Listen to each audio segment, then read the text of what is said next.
Hey, everybody. Welcome to another episode of Not Your Average Netizens. I am Nat, and I'm joined by the lovely Jimin and Ash. I am Hello. lovely.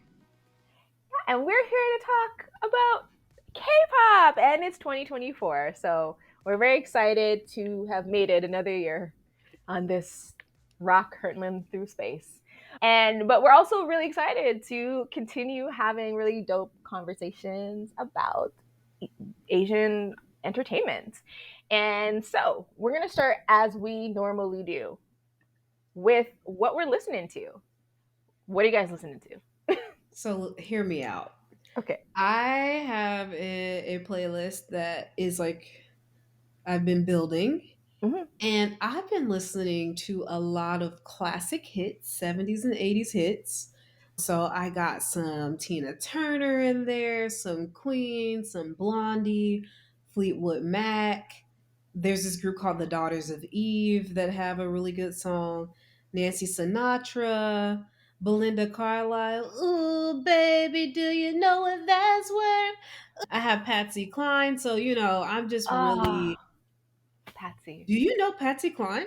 Listen, when you want to feel sad about yourself, you listen to I Fall to Pieces on repeat while you're laying down Nat. on the floor in the dark. Okay.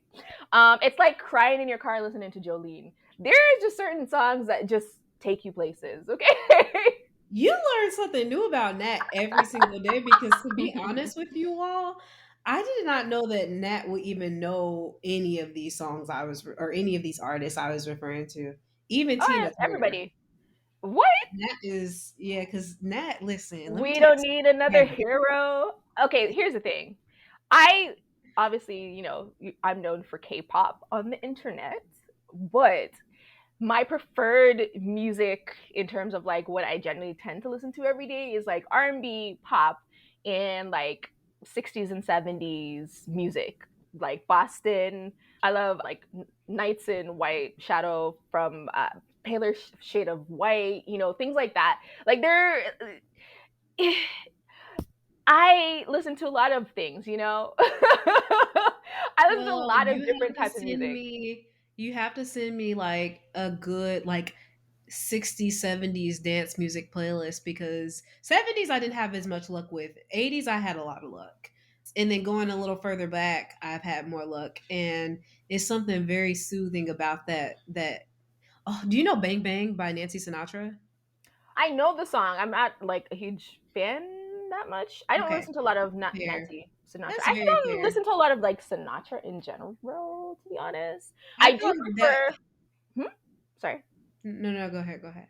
Sorry, no, I was gonna say I do prefer like the Rat Pack on screen more so than I did their Got music. it. For me, it's not like I just really want to listen to some Nancy Sinatra. Yeah, It was yeah. like I was trying to find songs to fit a certain mood. I was trying to get inspiration for something. Mm, And that song hit like for the inspiration. It's kind of like for those who've never heard the song, I almost feel like it gives you shades of like SZA's Kill Bill if you ever heard that song or Seek and mhm. Destroy. It's like a similar theme, like topic. So anyway, Okay. but it's obviously very different. So yeah, I've mostly listened to that and then K-pop, of course. Honestly, Tomorrow by Together. That's really it. Because that's like every other song. I feel like gives me bad luck, especially Red Velvet. Have you guys noticed that Red Velvet music gives you bad luck? No, I did Okay, not well, notice what y'all that. been listening to?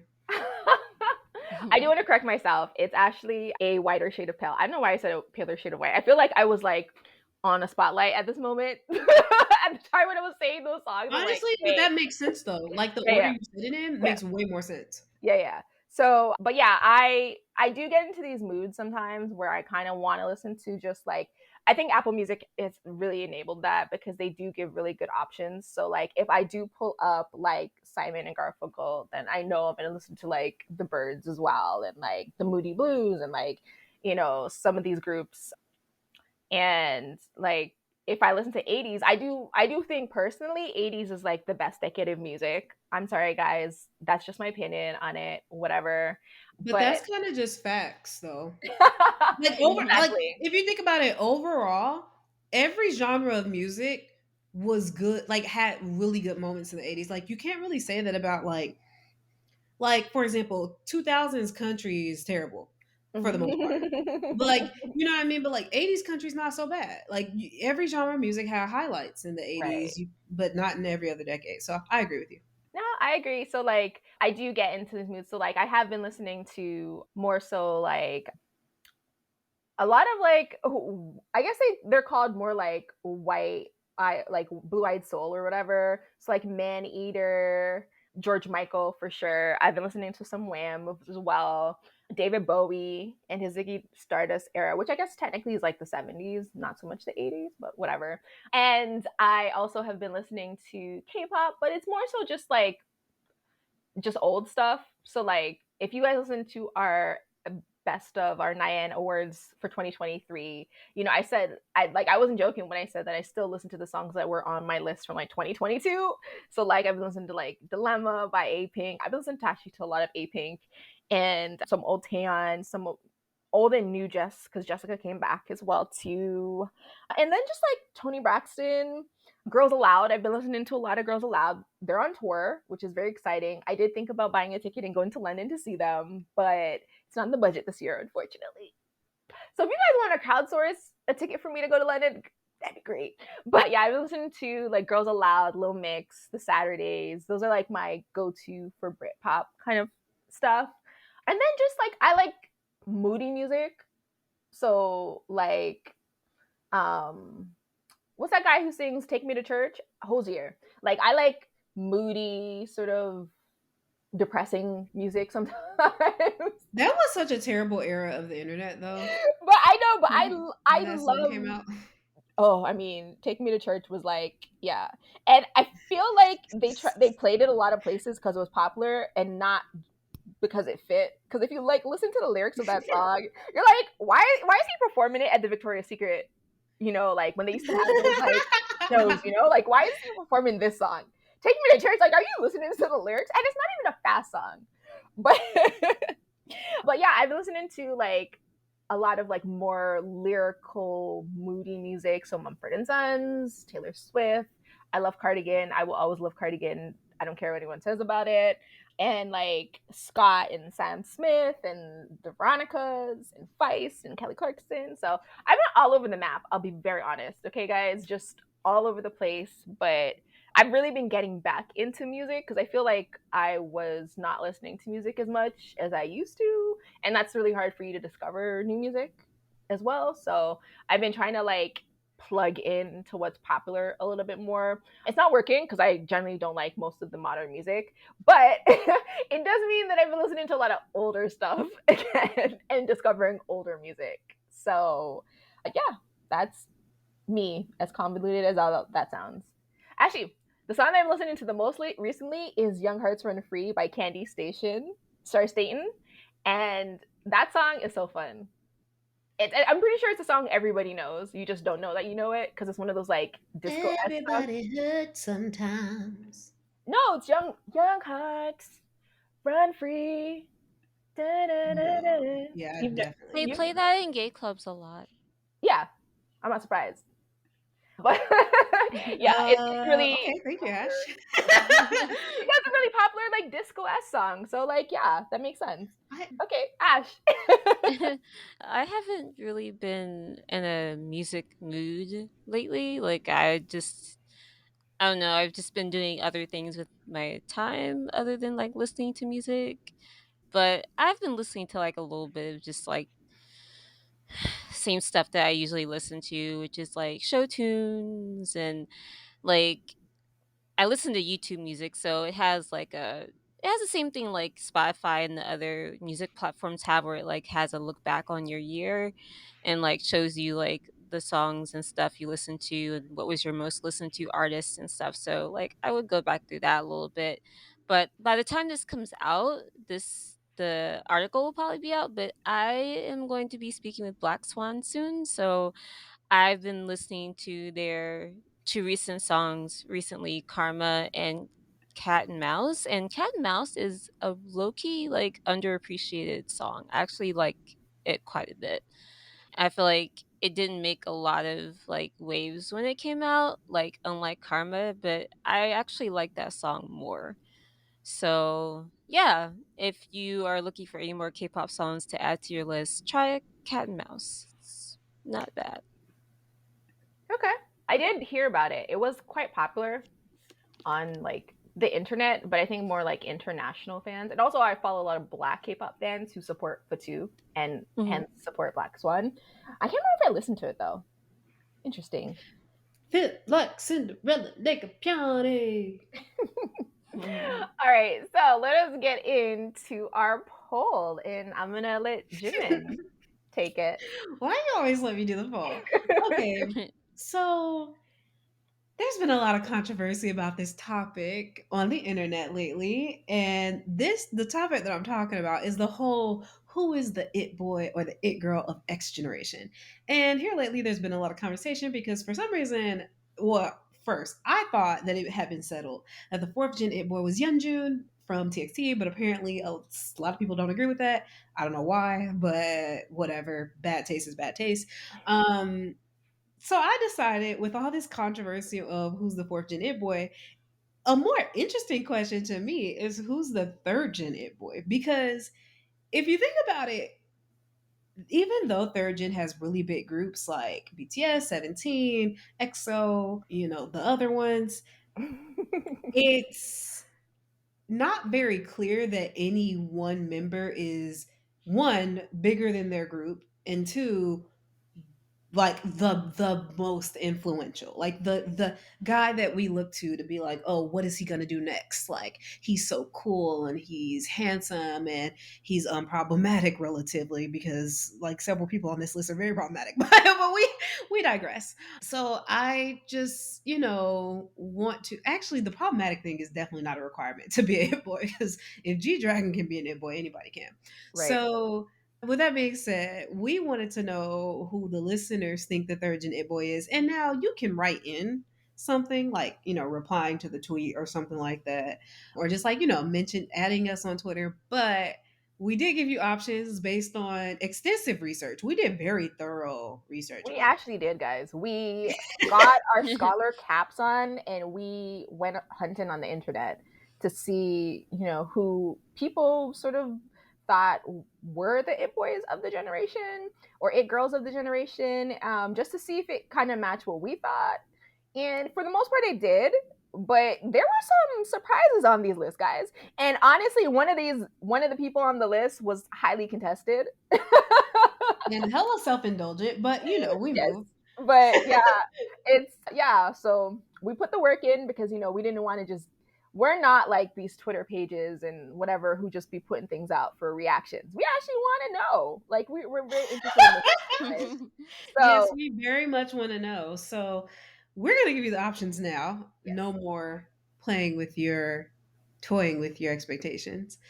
So the contestants, Yeah. nominees for Nominees? Third Gen It Boy are one, Byun Baekhyun, two, Jackson Wang, three, Cha Eun, or four, John Jungkook. And I guess we should also be clear. Jungkook from BTS, Jackson from GOT7, Baekhyun from EXO, and Anu from Astro, even though you probably don't even know what Astro is, but you do know what Anu is. So, Right. I mean, that um, tells you enough about why he's on this list.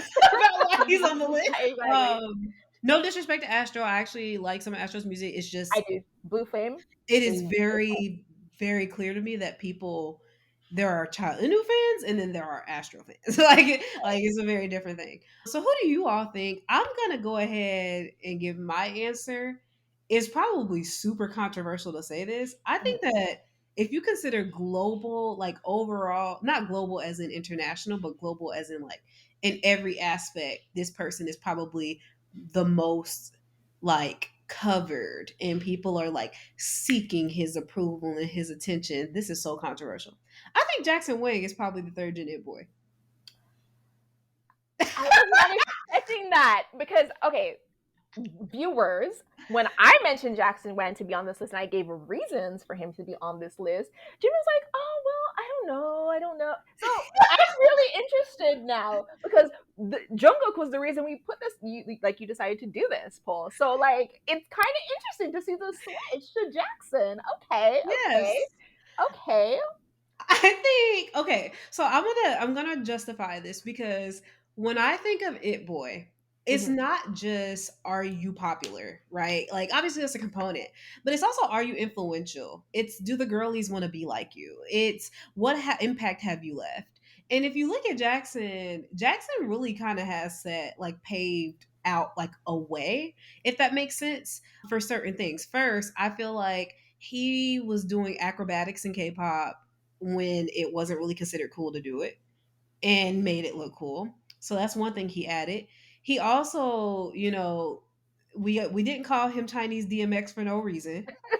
he, he also another thing that really made me pick Jackson is I think Jackson is seen as like a cool K-pop idol. I don't know how to explain it, but like I was telling Nat earlier that like I have seen Jackson meet like NBA players who are like, even though I personally think most NBA players are straight up corny and lames, I Right. do think that a lot of people look at them and think, oh, they're cool for some reason. Like I don't know how you can look at LeBron James and think he's anything other than a wine mom, but people think that he's cool. And if NBA players think you're cool, I think that you probably are cool. And it's in your fashion, it's in the people that you meet. What do people say about you when you leave the room? And usually people say good things about Jackson. Like seriously. And Jackson hangs out with like rappers over here who are considered cool by like people worldwide. Jackson hangs out with rap like K-pop people, and K-pop people think he's cool. The only people that I've ever seen think Jackson is not cool are BTS members, but BTS members individually are considered corny. So I'm like, I'm not sure how much their opinion matters. And one more thing I want to say, there was this viral tweet that was so funny. I forgot exactly what it said, but it was like, if you see Jackson Wang's name in a fan fiction, you know he's throwing a party. I don't know why that like it was so funny to me, but the fact that so many people agree with it lets me know that he's got name recognition. He's Right. got people who like he's one of those idols where even if you stan a group, you know him and he's probably friends with the person you stan. That is my rationale. It's a very long explanation, but I had to do that because he's got some serious competition on this list. So currently, Jackson's in Paris for Louis Vuitton's fashion show or Oh something, my god. and he's with Rich the Kid, who I assume is a rapper. While Yes. Rich the Kid is getting a tattoo, they're just hanging out. That's It's what a very Jackson's Jackson doing right now. occurrence. That's what Jackson is doing right now. Let me tell you, Jackson is a complicated person. Yes. He's had some issues, some problematic things in the past. Yes. But I would say, like, Jungkook, yes, is, obviously doing a lot of things with his latest album. And, he had a song with Usher, he had a song with Justin Timberlake, that Harlow dude and Lotto. And so, like, obviously he's doing big things, yes. But Jackson, I think with Jackson, what I like about him is that he doesn't, like, for him it's about the art. It's not about how big you are. So, like, when he did the Left Right remix with Sierra, right? Like, that's cool because you wouldn't think that he would even know who XG is, at his level. But he knows dope shit. So he knew about XG and was able to do a really cool song with Sierra. He did music with Rain. Like, he has done music with, like, basically everybody on the planet, regardless of where you're from. If you're cool, he'll make music with you. And I think that spirit is really what draws people to Jackson and why he's always all over the place and he's always hanging out with random ass people where you're just like, Mhm. oh, you know these Doing people. random Okay. stuff. Right, Wait, and I wanna exactly. add something to that too. I wanna Yeah. say, have you ever noticed that whenever they need a judge for these survival shows, Jackson's always one of the judges? Right. Come on now, that tells you something. And nothing against Jungkook or anything like that, but I just don't think anybody's thinking to themselves, waking up like, I want to dress like Jungkook today. No, Right. they're saying I want to dress like Jackson. That's it. I'm His Louis Vuitton line was sold out to the extent that he barely was able to get stuff from his collection. come So, on. That's impact. right. Wait, are you saying that you're picking Jackson too, or are you Of just course, that was my option. That oh. was who I said. So, yes, I picked This Jackson is as funny. well. I like here's the thing. Here's the thing. I think when it comes to, like, I think these guys are it boys for different reasons. Like for Mm. Jungkook, I'll be honest, I feel like he's an it boy because he's from an it group and he's the cute younger member.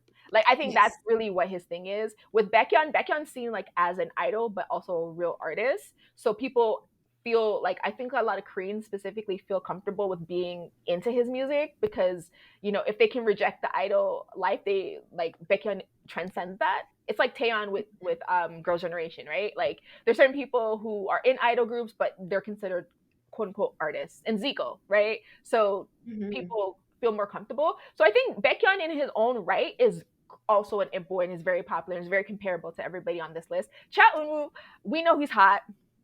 His acting, not so great. Astro, not they were at their height, probably a C level group. I like I'm gonna be honest. I think they made great music, but I also like they just never really popped. He always overshadowed this group, unfortunately, and that's just what how that works, unfortunately. And so I do think for me, like they're all it boys in their own way, but I do think there's something about Jackson that sort of is just so global. And since K-pop wants to be so global right now, I feel like that puts him a little bit above the rest. So that's why I picked him. Fair. Uh, Okay. Ash. I like what Nat said about them all being it boys in their own way. I think if you're tabulating it on a scale of like I don't know how you would do it, like Google Trends or something, I don't know. Then Jungkook would probably be at the top just because they're like recency bias. But Hmm. I think they all have their reasons for being, like Nat said, that like the it boy of whatever their niche is, like whatever like fandom, whatever like area that they occupy, there's a reason they're the it boy of that like area. So yeah. Okay, did you pick somebody or was you co-signing? yeah, I'm she picked mostly me, Jackson Wang. co-signing, yeah. Yeah, she picked Jackson Wang too. Okay, wow. It's We've funny, never agreed. right? It's really funny because he wasn't even on the list at the beginning, but He literally was added like seconds before we went live. and yet he's somebody that we all picked. But yeah, That's I'm actually funny. really interested, guys, because we actually almost put Kai on the list, and we went Yes. back. We discussed this a lot more than we probably should have, but we discussed this a lot, guys. So do let us know what you think and who you would put as the it boy if you don't agree with our choices. If you think it's like I don't know, someone from 17, Mingyu or something, like let us know. Because there were a lot of names floating around on the internet and we had trouble kind of putting it into this like four choice window. Like Kang Daniel, right?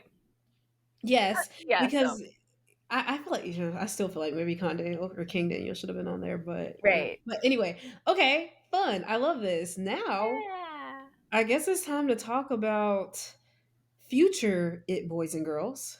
Well, I mean, some of these people have already debuted, and also let's be real, none of these people are. Okay, anyway, I'm just joking. I'm excited to hear about comebacks and debuts. Yes. What we doing today?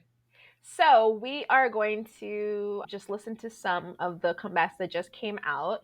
So it's the beginning of the year. I think more people are gearing up for a comeback than who have actually come back. Because if they were coming back now, they would have had to do their promotions at the end of last year, which is like end of year show, Christmas, New Year's kind of stuff. So it's not a great time, I think, for people to like have their comebacks ready. So like there is a lot of people who are coming back. So like Lehigh is coming back with My Beloved, IU with Love Wins, AB6 with Grab Me, Wendy from Red Velvet's gonna have her solo comeback. Sister 19 is gonna come back tomorrow actually with No More My Boy. CIX is coming back with Lovers and or Enemies. Pentagon Sweet came back is coming back with Mbop.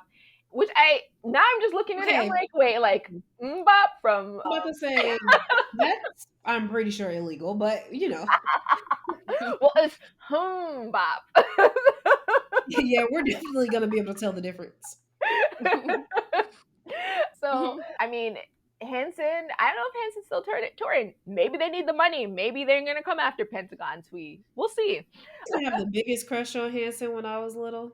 Now we Really? can ask Oh, that's questions. Yes. so cute. I mean, they were definitely like very approachable. I think as a group, like I went just through the way like they were. a light colored haired white boy phase where did I tell you about my Hayden Christensen phase? No. No. Oh my god. Yeah. Okay, so off topic, just real short. I've been watching Star Wars, right? Like in the chronological order of like the actual world. So I did do like episode 1, 2, and I'm on the Clone Wars right now. Hayden Christensen can act. I need someone to explain to me how he beat everybody to play Anakin Skywalker because it doesn't make sense to me.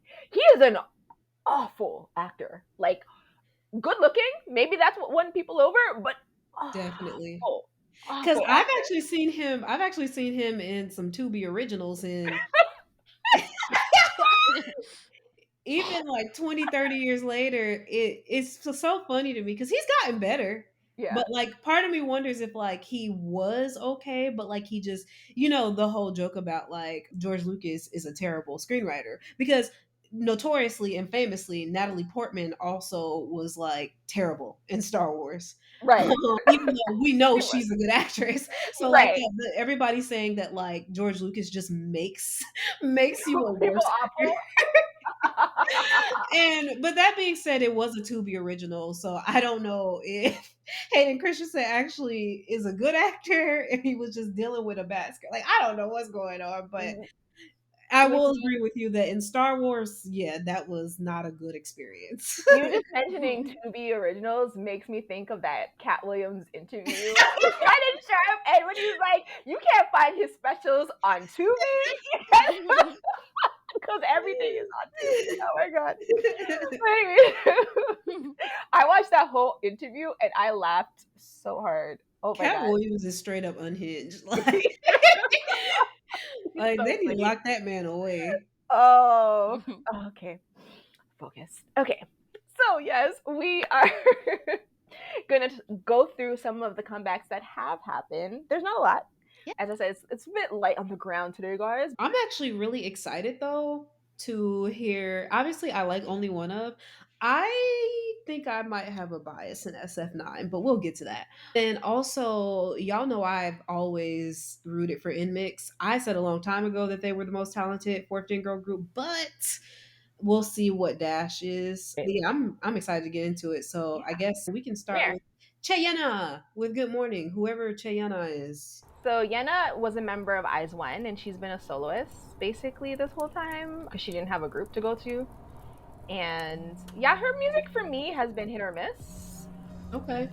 But she lately has been on like the Olivia Rodrigo kind of like train. Like that's her lane. So Hmm. So she was in Eyes One, but can't yeah. afford a more expensive whiskey music video. Well, I think she's with a smaller company. She's not like with a big company as a soloist. Oh. So you mean to tell me when they disbanded Eyes One, they just decided to give these girls to anybody?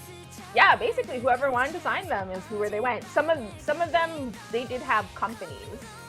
Like the members of Eyes were two of them were in Eyes One, so they had something to go back to.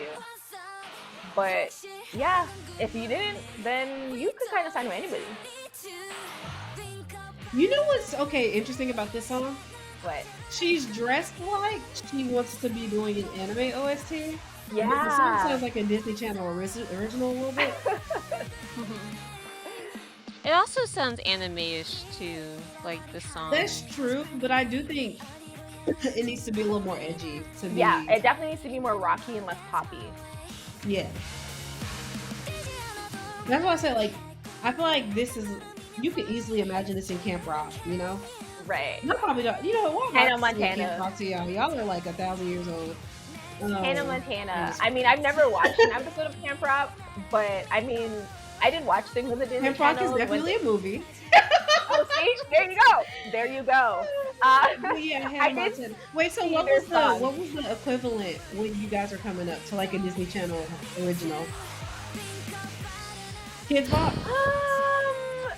I watched Pepper Ann, to be honest, when I was like, Who?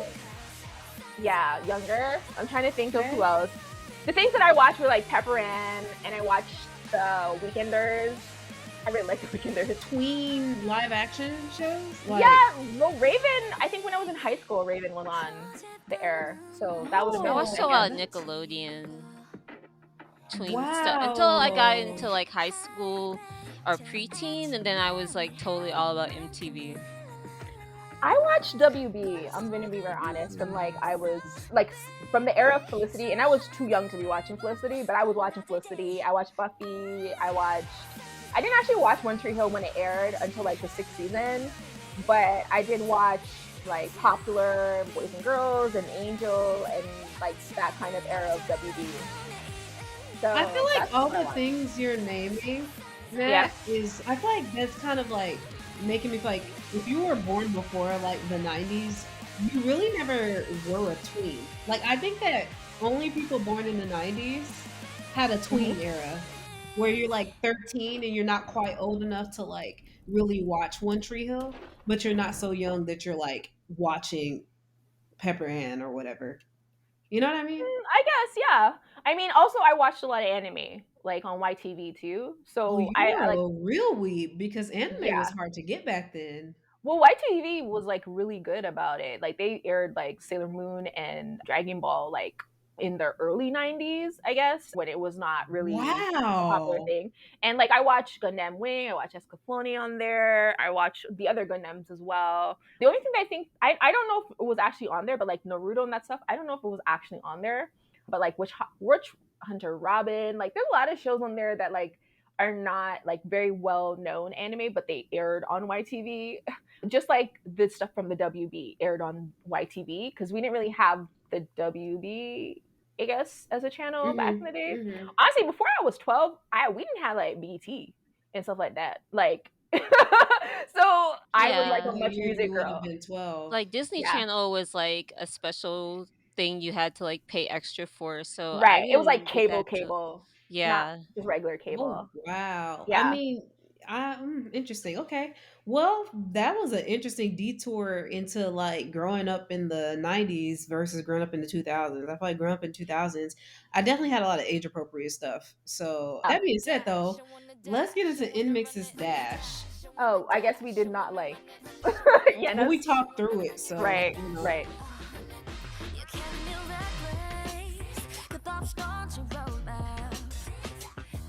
Oh, I was not expecting this. Interesting.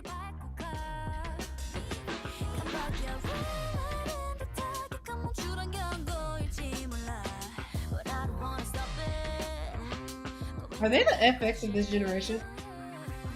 They're not cool enough.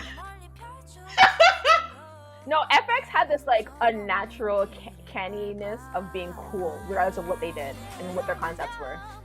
I don't think anybody has matched them to this date. The Because they look vocals in this little pre-chorus section are going crazy. so good.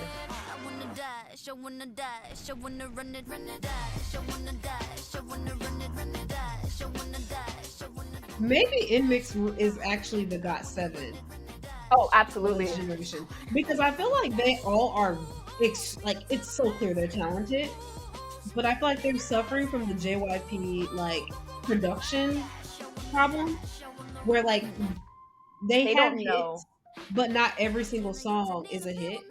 Yeah, they Not don't every know how single to and market them properly. exactly, exactly. They don't really have an identity to me. Right. Because, like, They this is should just not. market them as a talented group. Right! A We don't vocal have, like, group. vocal Yeah. groups anymore, right? So. Other than like Mhm. Mamamoo. And Mamamoo ain't making music anymore, so. Yeah. I don't know what Mama Moo is doing, but yeah, making music is not one of those things. Like, I feel like, and with this song, I feel like the pre-chorus is really good. Yeah. The verse, I don't even remember the verses. And then the chorus is good at this part. It's a very throwback feel. The Right. main part of the chorus is a little bit grating. Yeah, the I wanna dash, I wanna dash. Oh, They This did is say what they're- change up. yeah, they did. This is because this is what they're known for. Like multiple concepts in the same song. Their choreo is like so interesting to me. I just wanna continue my pace.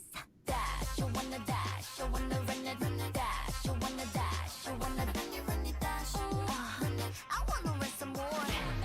I guess everybody just wearing do-rags these days. I don't know.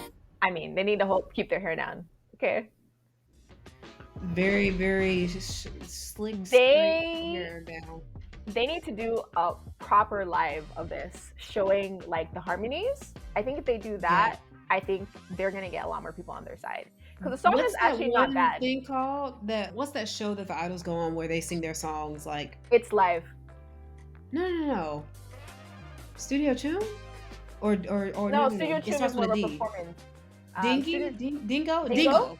Yes. Yeah, but the show is It- called It's Live. That's when they all have, Oh, like, is it? I'm sorry. they I'm perform in sorry. front of the group, the band. Yeah, I think it's called It's Live. Dingo has like, I think Dingo Music is like the channel, and they have different things on the channel, like different types. Because they also have that one where everybody goes and does their group songs, or like does like their best of, and they do like a compilation. I can't remember what that one's called now. But yeah, there's a lot of different shows like that now. But yeah, It's Live. But I think also too, I think if they just give them mics and say sing that chorus or whatever, or the Okay, pre-call, it would work. I don't mean to take our attention off of this very meaningful and thorough review, but why does Park Jin Young's nickname say the Asian Soul? That's what he calls Do himself. y'all see that? Yeah. That's what Yeah. he calls himself. That's what he Are considers. you serious? He thinks Oh, he's the for Asian James Brown. yeah, he's called himself that for a long time. Are for real? Yeah. That's the first time I'm hearing that. That's so shocking to me. Yeah, no, I mean, yeah, that's what he's called himself for forever. Okay. When he was putting on fake afros and doing the disco, yeah, like that's what he's always Girl. called himself. He All right. he's a lot. He's He's a lot. he's such a blackaboo. Like, girl. Okay. Anyway, let's move on to Minho with Stay for a Night. Is this Che Minho? No, it's Minho from Shiny. Yes, Che Minho. I'm gonna need you to keep up. Oh, right. You're right. I forgot that's his last name. And the funny thing is, like, one of the things that I remember him most for is when he was doing something with Girls' Generation, and one of the members, her last name is Che as well, and she's like, "You have to help me because we're both Che's." Like they're not even actually related, but it was one of those things that I remember. I'll be honest, I feel like I've only listened to one of his solo songs, so I don't know what It's more than me. he brings to the table as a soloist. That's why I wanted to listen to it. One thing that's clear to me is that SM idols do still get vocal training because he's improved. Absolutely. I'm not saying it's great, but it's definitely much better than what it used to be. And also, this song is a little bit of a vibe. But I feel like it does make me wonder what different singers would sound like on it. I don't know who though. Dio?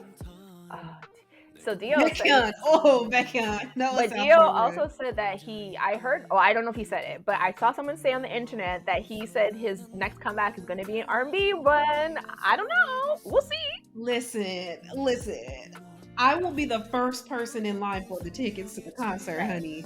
I said basically he could do a whole R&B album of remakes of songs like, I Want to Know by Joe and like all this kind of stuff, and I would still buy that.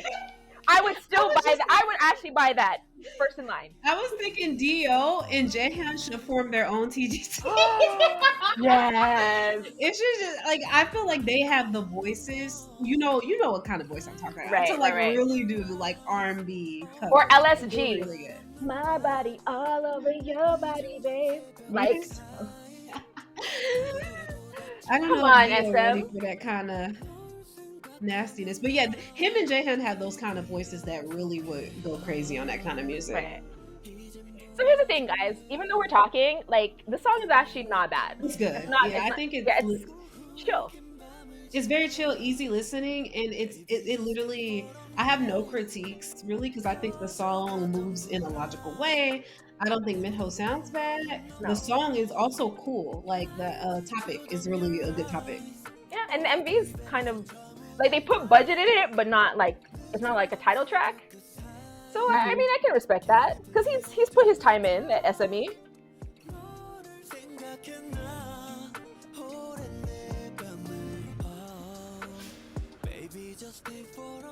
These are the most regular looking Korean people I've ever seen. Right.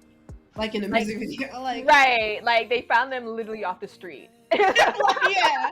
No, and nothing's wrong with that. I No. mean it in a really good way. Like it's Right. really refreshing to see people who are not idolified. So okay, Right. Minho, I like that. And I've Chill. never really paid that much attention to him. So Right. Well, here's the he was other a JYP group. I don't know why oh JYP yeah. had Itzy and Why NMIXX would come he back do at the same that? time. Yeah. Especially since Itzy is, oh my god, the girls are like greatly exaggerating Itzy's downfall. Like I think they're doing too much. Absolutely. Like they're saying, should Itzy just disband? And I'm like, okay. I don't even like their music, and I wouldn't say that. Yeah, and especially with Leah being on like a sabbatical at this point for Mhm. the comeback in the world tour, people are just like going crazy. Like they can't even come back. They shouldn't have come back as a four-member group. But I'm like, okay, please explain to me. Does it feel like they're missing a member right now? Because it don't feel like that for me. And I actually listen to their music. So Well, God bless you for doing the Lord's work and listening to their music. But I agree that people are being too dramatic. Okay, this chorus kind of hits.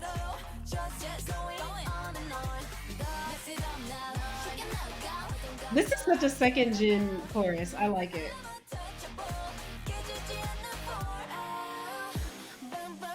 Ash, are you exhaling carbon dioxide and inhaling oxygen? I'm here. You don't have anything to say. It's your kind of music, girl. I mean, You know what it hey. is? Ash has favorites. If it's not Twice or Red Velvet, Ash ain't really trying to hear it. Also, she will listen to FX21 and SNSD. That's about it.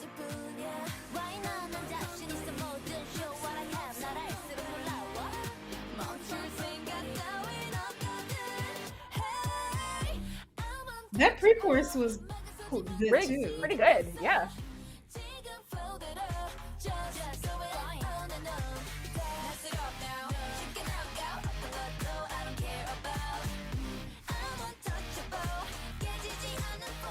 I will say, there's two concepts I'm getting tired of.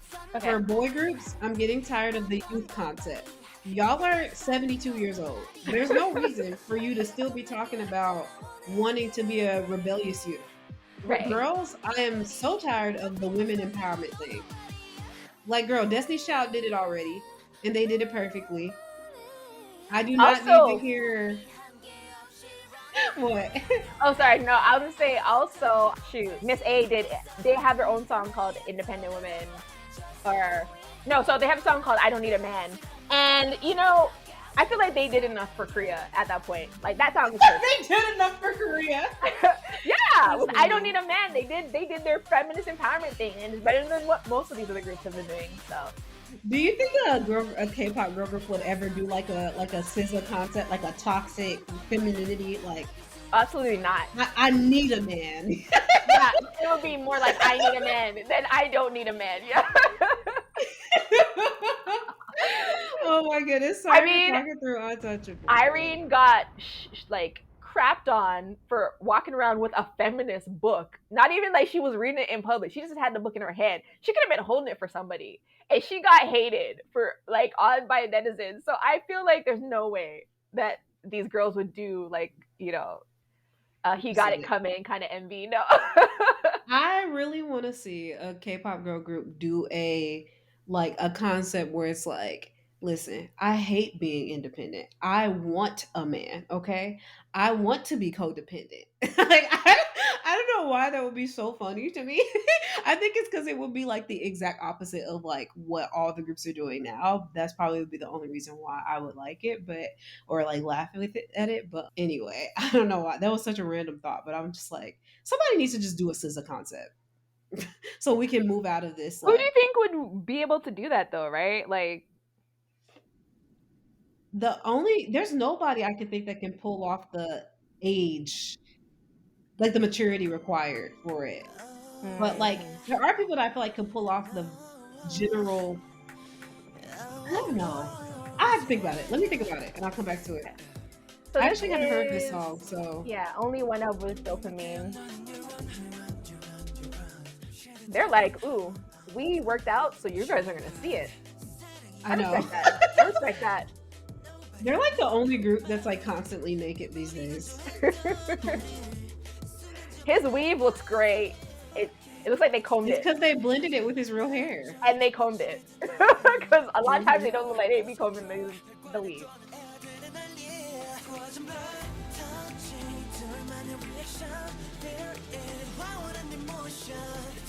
Oh, I wasn't expecting that.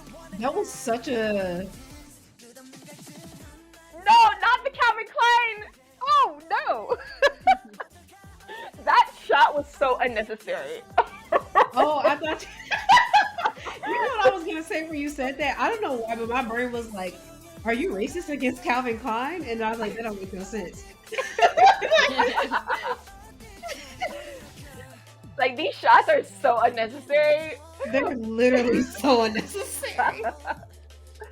Not really feeling their choreography. It looks kind of silly when they do like the little dopamine. I Right. don't think I've been paying attention to the choreography. I mean, like these shots got me like, whoa. What are we selling? I'm What kidding. are they selling? Is this a Calvin Klein ad? Listen, if you're gonna be That's having just- all these brands flashing,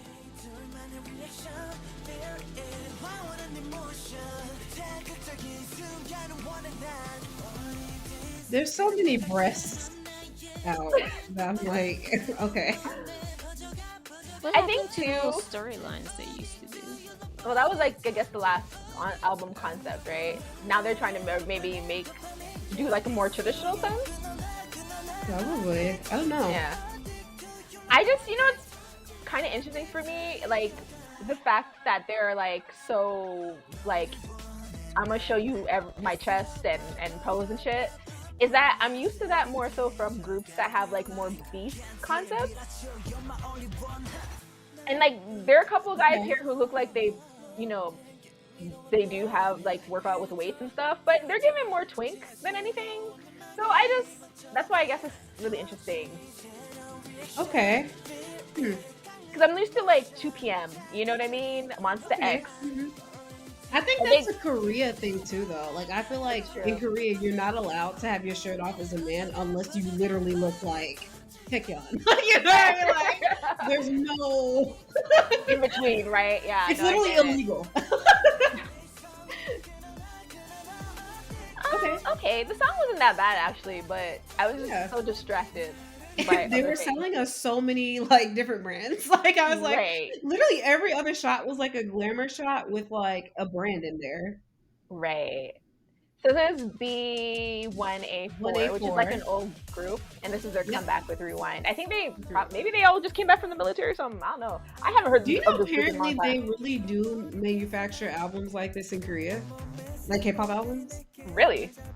Yeah, like it's like, well, I don't know how true it is, but I did watch so TXT did something for one of their album promotions where basically they went and like manufactured their own albums. Mm-hmm. Like, well, really they just volunteered at the factory that does it, and Yeah. it's like people literally putting the albums together, and I'm like, y'all ain't got robots for that yet.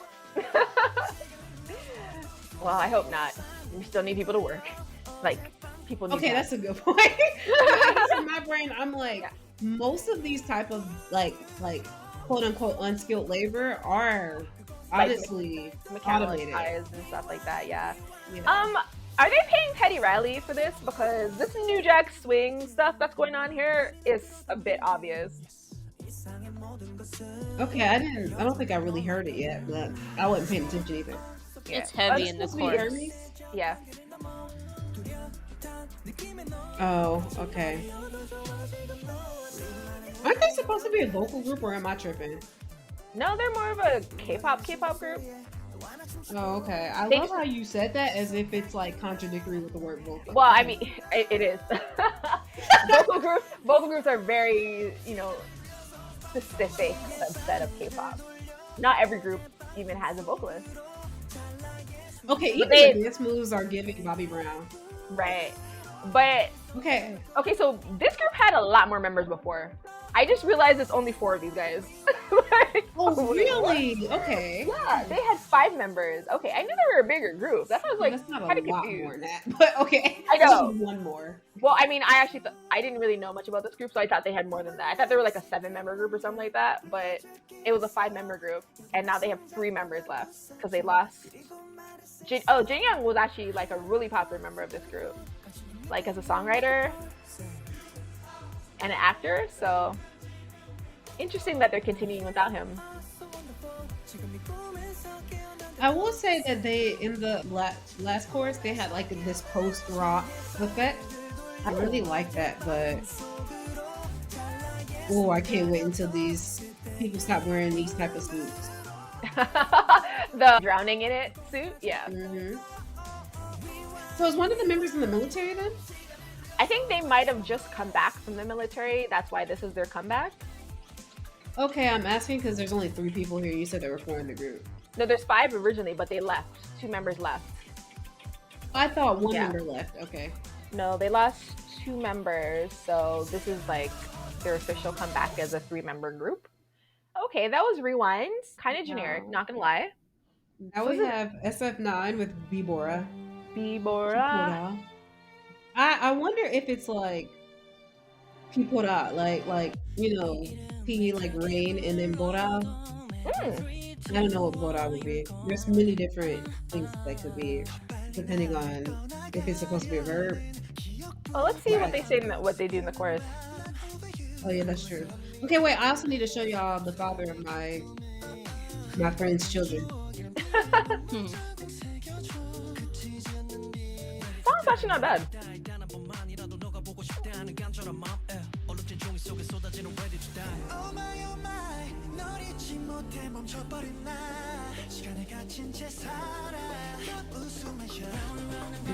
This is the father of my friend's children's baby father. This is the father of my friend's children right here. I feel This like fine I've seen ass. a lot of things about this guy lately on the internet. Bad or good? No, good. Like, I mean, more so like he's hot.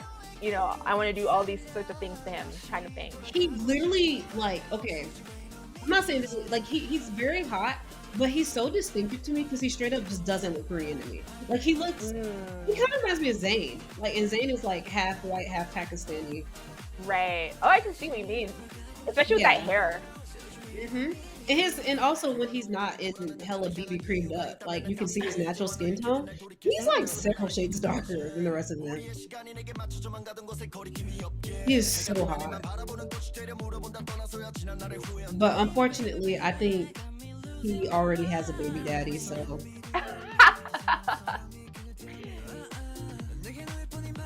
you laugh, but I'm kind of serious. This dude right here, I think is his baby daddy. Oh, okay. Mhm. Interesting. They're I'm like so like not connected with things. I'll have to explain it later. Yeah. It's a stupid thing. It's like a K-pop Twitter thing. Oh, like they're a top ship.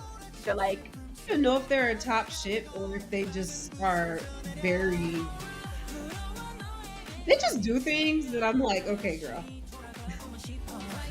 well, maybe they're seeing what the BL world is doing for these girls, for like a lot of like the actors and stuff, and they want a little piece of that. Listen, I support LGBTQ activities. As we all do, or all should. Yes. I was gonna say, there's a lot of people that definitely don't. Yeah. Especially Well, in you know, South Korea. When I first said "as we all do," I thought I was meaning more me, you, and Ash. Oh. And then I was like, I was wait, gonna say, maybe you think I mean like globally. And then I was like, that's why I amended it.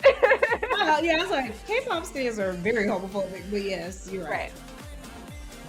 Unless okay, they're homophobic until they can use it to like one up. Like, well, no, Rap Monster supports LGBT. What has your idol done today? Like, you know, one of them things. I kind of feel like at some point too, they're kind of heterophobic as well too, because like when like K-pop fans, because when the things came out, like the rumors came out about V and Jenny, these people were acting like it was illegal for him to be with a woman. Like it was crazy. What? Who? did you not hear some of those Twitter spaces where people are literally on there crying after Well, like okay, their I took that kind of stuff. I don't really know that much about it, yeah. but I always thought that like it was kind of a given that like K-pop fans don't want their oppas to date because they want their oppas to be with them. But I never thought it was like, oh, you're straight, I'm crying. I always thought it was like, oh, you're in a relationship, I'm crying. You know what I mean? Yeah, no, because like when I remember there's one specific one that got passed, like it was like a recording of this Twitter space that I like a lot of people had passed along and stuff like that. It was this girl crying because she's like, I know deep down that he doesn't like her and he is married to I don't know if it was Jimin or Jungkook. I don't know. I don't know what the top ship in BTS is. I don't care. But like they were the way that they were talking about it was like he was conforming, I guess, to heteronormative behavior because of society and that it's wrong because he's LGBTQ and he should be proud of it. And it was like he's wrong because girls are ew kind of thing. It was really strange. There are places on the internet that I really wish did not exist, but they do. Okay, so one I want to say never mind, I'm not gonna say heterophobia should be supported because that but I will say, yeah, shippers are can be very wild, and I don't doubt that that's probably what was going on because even that happened to Harry Styles and Larry. Right. That's yeah. I'm even How dare whatever you that date a woman in real life? in real life. Whatever the dude who can't sing from One Direction. I remember that but Liam. Yeah. I honestly feel like a lot of that still comes from Sorry, not it doesn't Liam. even come from a Louis. Louis. It doesn't Yes. even come from a place of like, oh, I'm heterophobic or oh, he's gay. I think it comes from a place, still comes from a place of like, how dare he be with anybody that's like, you know what I mean? Because let's be real, even if it did come out that like Taehyung, that Jenny was a beard and Taehyung is like dating whoever in BTS, that they ship him with, they would still have a problem with that because again, that means he's off the market for them. I think these fans just are delusional. Like I think they just don't want to realize that he don't want you, especially Right. when you don't shower and you be wearing diapers to the concert. But anyway, so Actually, I okay, will say the rumor mill yes. in the Jenny group chats. From what I've heard, anyways, is that Jenny and V have broken up. So maybe Oh, their that's dreams not are really coming is. true. I feel like that's a. I thought that was something we knew. I don't know. Oh, I thought that that okay. was a fact. Yeah, I mean, it's not like it's one of those things that has really sort of gained momentum, I think. But I mean, for me personally, I wouldn't want Jennifer to date a man who don't claim her because he's afraid of his fans. So, girl, if he's not for you, he's not for you. And She needs to be following Lisa's right, right. Lisa just plan. dating a billionaire or a billionaire's son or something. So Is her like, billionaire? Did I read somewhere that her billionaire is like hella problematic? Okay, well, all I billionaires are mean, problematic, but yeah, yeah. I wouldn't be surprised to be quite honest. He's a white French dude. No offense to the French, yeah, but or it's maybe all offense. right. But okay, yeah, no, I definitely listen. I'm not. Oh my god, wait, before okay, listen, we're gonna leave this in the episode because I feel like our listeners have to know this. So now that Miss Hallie has posted Baby Halo, Oh, yeah. I'm sorry. I just feel like, what are these reactions? I feel like I don't know. I really just hate when celebrities do the whole like get out of my business thing. Oh, let me post a whole picture of my baby. You know what I mean? Like it just kind of like irritates me a little bit because it's like I really, really, really like Chloe and Halle, but I just feel like the way they carry themselves is kind of weirdly ratchet, considering that they don't come off as ratchet people, but they do ratchet behaviors, like being like I don't know. I just do not like it when it feels like that they're trying to gaslight their fans sometimes. I'd be like, girl, everybody knew you was pregnant and then you told the whole internet that you wasn't, basically, and made people like was telling people basically y'all crazy for thinking that I'm pregnant, and then you have this whole child. Like, I don't know. Maybe I'm wrong for thinking that. I still like her. She's still probably a nice person. I don't know her. But she's very talented. But like I just the whole controversy around that is so stupid to me. Like, why would you even? What's the point? You don't even have nothing to promote. Yeah, so here's the thing. I really I think her boyfriend, baby daddy, whatever, is a loser. So, 100%. and that like she's a freaking Disney princess. Like, ma'am, you could definitely do better. Than basically a social media influencer because I feel like that's what he does. But also, like the whole thing with her and him trolling the internet because like, oh, we don't want rumors, blah blah blah blah blah. But it's like, first of all, that's his bread and butter. That's where he makes his money off the internet. That's why your baby already has a like TikTok account and Twitter account and like all that kind of stuff. So like you're clearly going to be profiting off of this child that you guys decided to have. And two, if you really didn't want people to talk about it and that's why you were doing the whole trolling thing, then maybe don't announce to the internet that you had a baby and now you're dropping a song with Dem Jodes about this baby where you're in the water with your pregnant like body and like I don't know. I'm just like, if you don't want people to talk about something, then don't give people things to talk about. I Right. feel Like, like stop that's, being annoying. yeah, don't do this whole like trolling thing because it's a bad look. You're an actual celeb, like you're an actual artist. You're not just like social media influencer kind of thing. You're an actual like respected artist who has been on like so many huge stages, and you're a Disney princess. Like, you are better than this. I personally think. But hey, I don't know Holly. I don't know Chloe. They make good music, but both girls are not people that I think. It's not that I don't think highly of them because I do. I respect their artistry and stuff like that. But they're, maybe it's just like an age gap. I don't really get them. You know what I mean? Yeah, the Yeah. extracurricular activities are just so unnecessary with them because Right. out of everybody or all these new girlies, I feel like they have the most potential. Stop trying to fumble your bag. But anyway, it's none of my business. I'm not trying. I know I said a while ago that like I'm not related to this girl. This it's none of my business. Blah blah blah. But at the same time, it's just kind of annoying. I Right. part of what I do on this podcast is keep up with celebrities.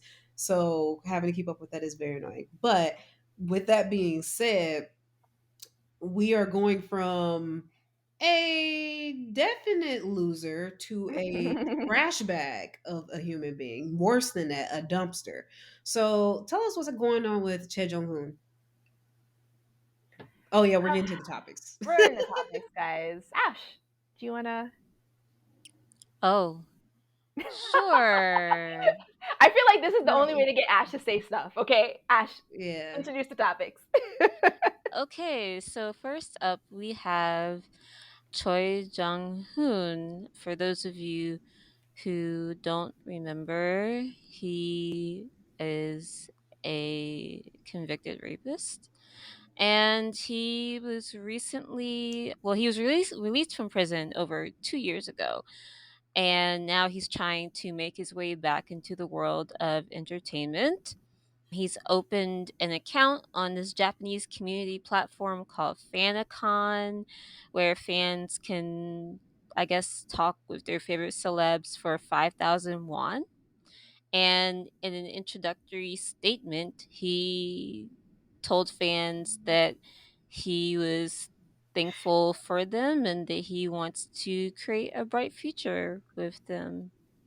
As far as what he did, he doesn't sound that remorseful about it. Apparently, he and his mother released statements where he said he has bad trauma and shock from the scandal, and he doesn't know what to say when you're coming at me with a recording device. That's what he said to the press. And then his mother said, "Why would you ask such things? It wasn't even a big deal." Pushes a reporter, and you're making such a fuss about it. God will punish you. So that's basically what they think of the entire situation. But yeah, I'm assuming based on this article from Asian Junkie that he got a 2 year sentence for, well, he was convicted of what it says here, gang rape and other crimes. Let me see if I can get maybe a more specifics about. It was him Yeah, and so three others. Oh, go ahead, Nat. he was serving, yeah, so he served 2.5 years. for these convictions.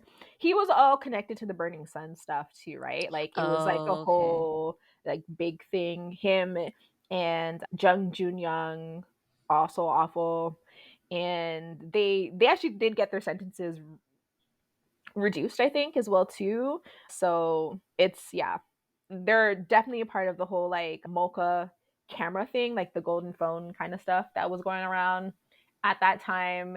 And yeah, I mean, Chris Wu got like what 15 years or something like that, or 10 years for his actions in Korea.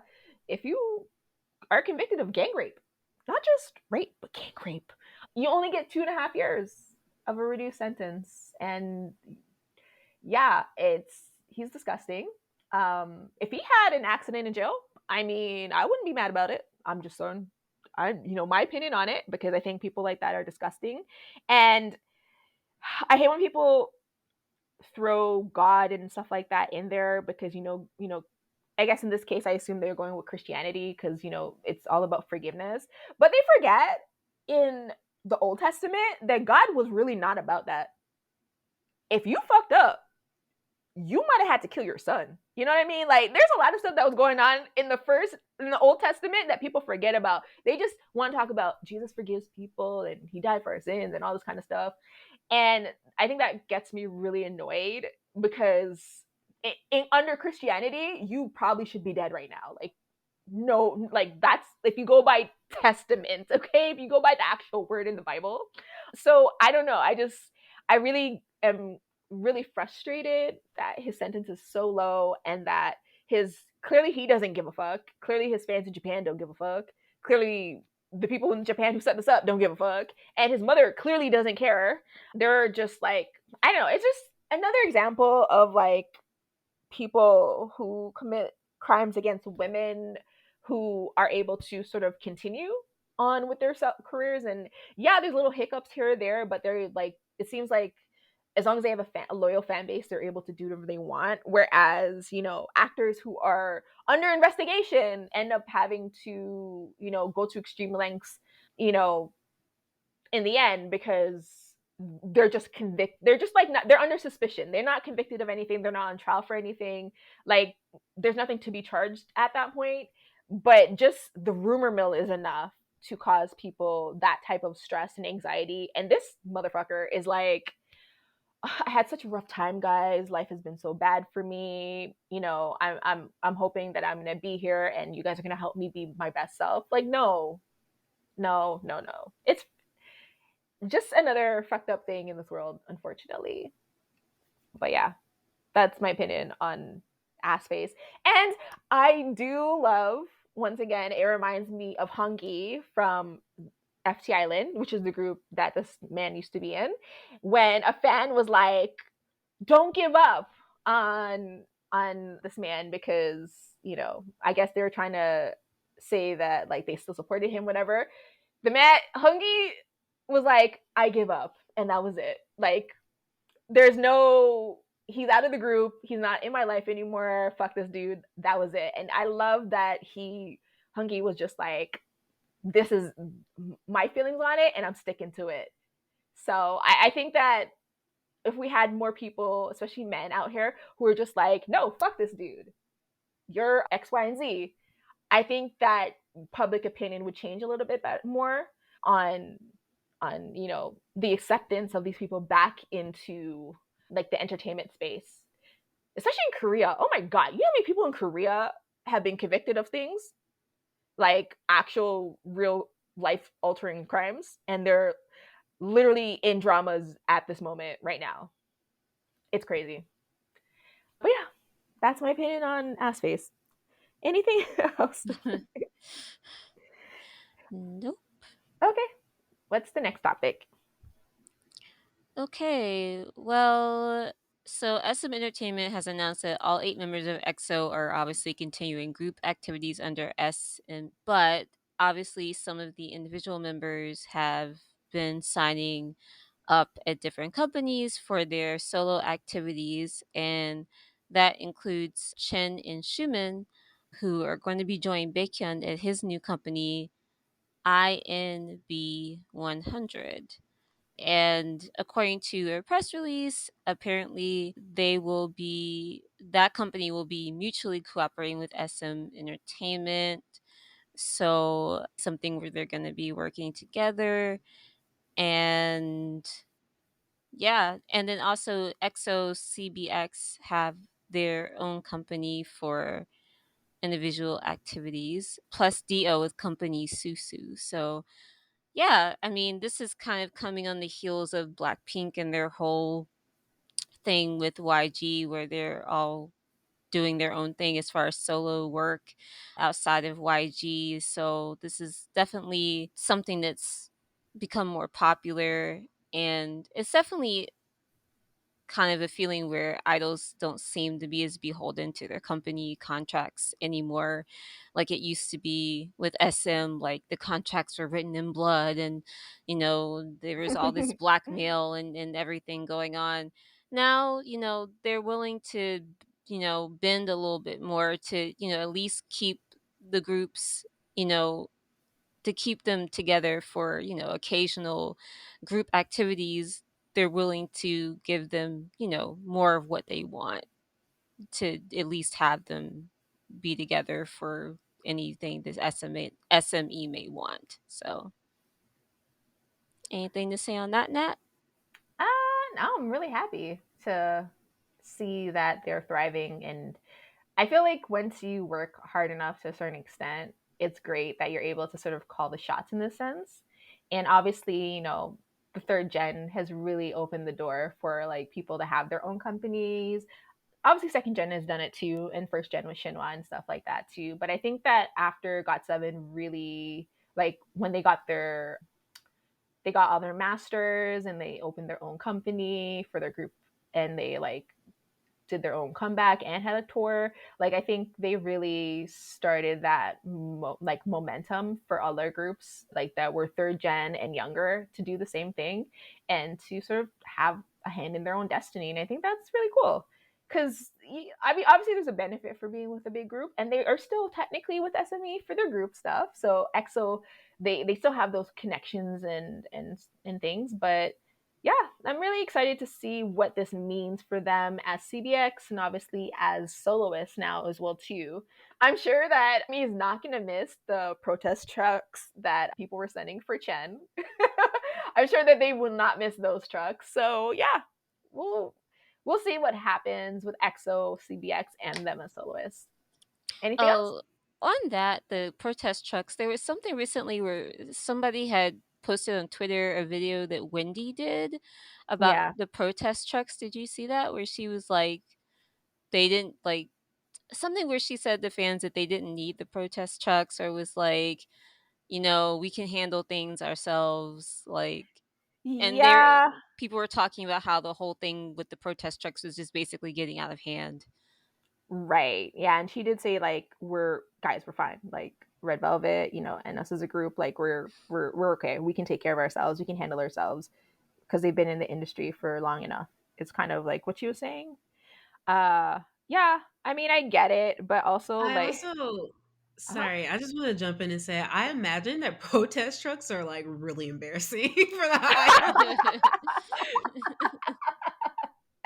Yeah, I just feel like there's a way that why don't you just like not support a comeback? Yeah, it sucks for your boys in that moment, but they know that the fans are doing it not as hate, but to hurt the company because that's who's gonna hurt.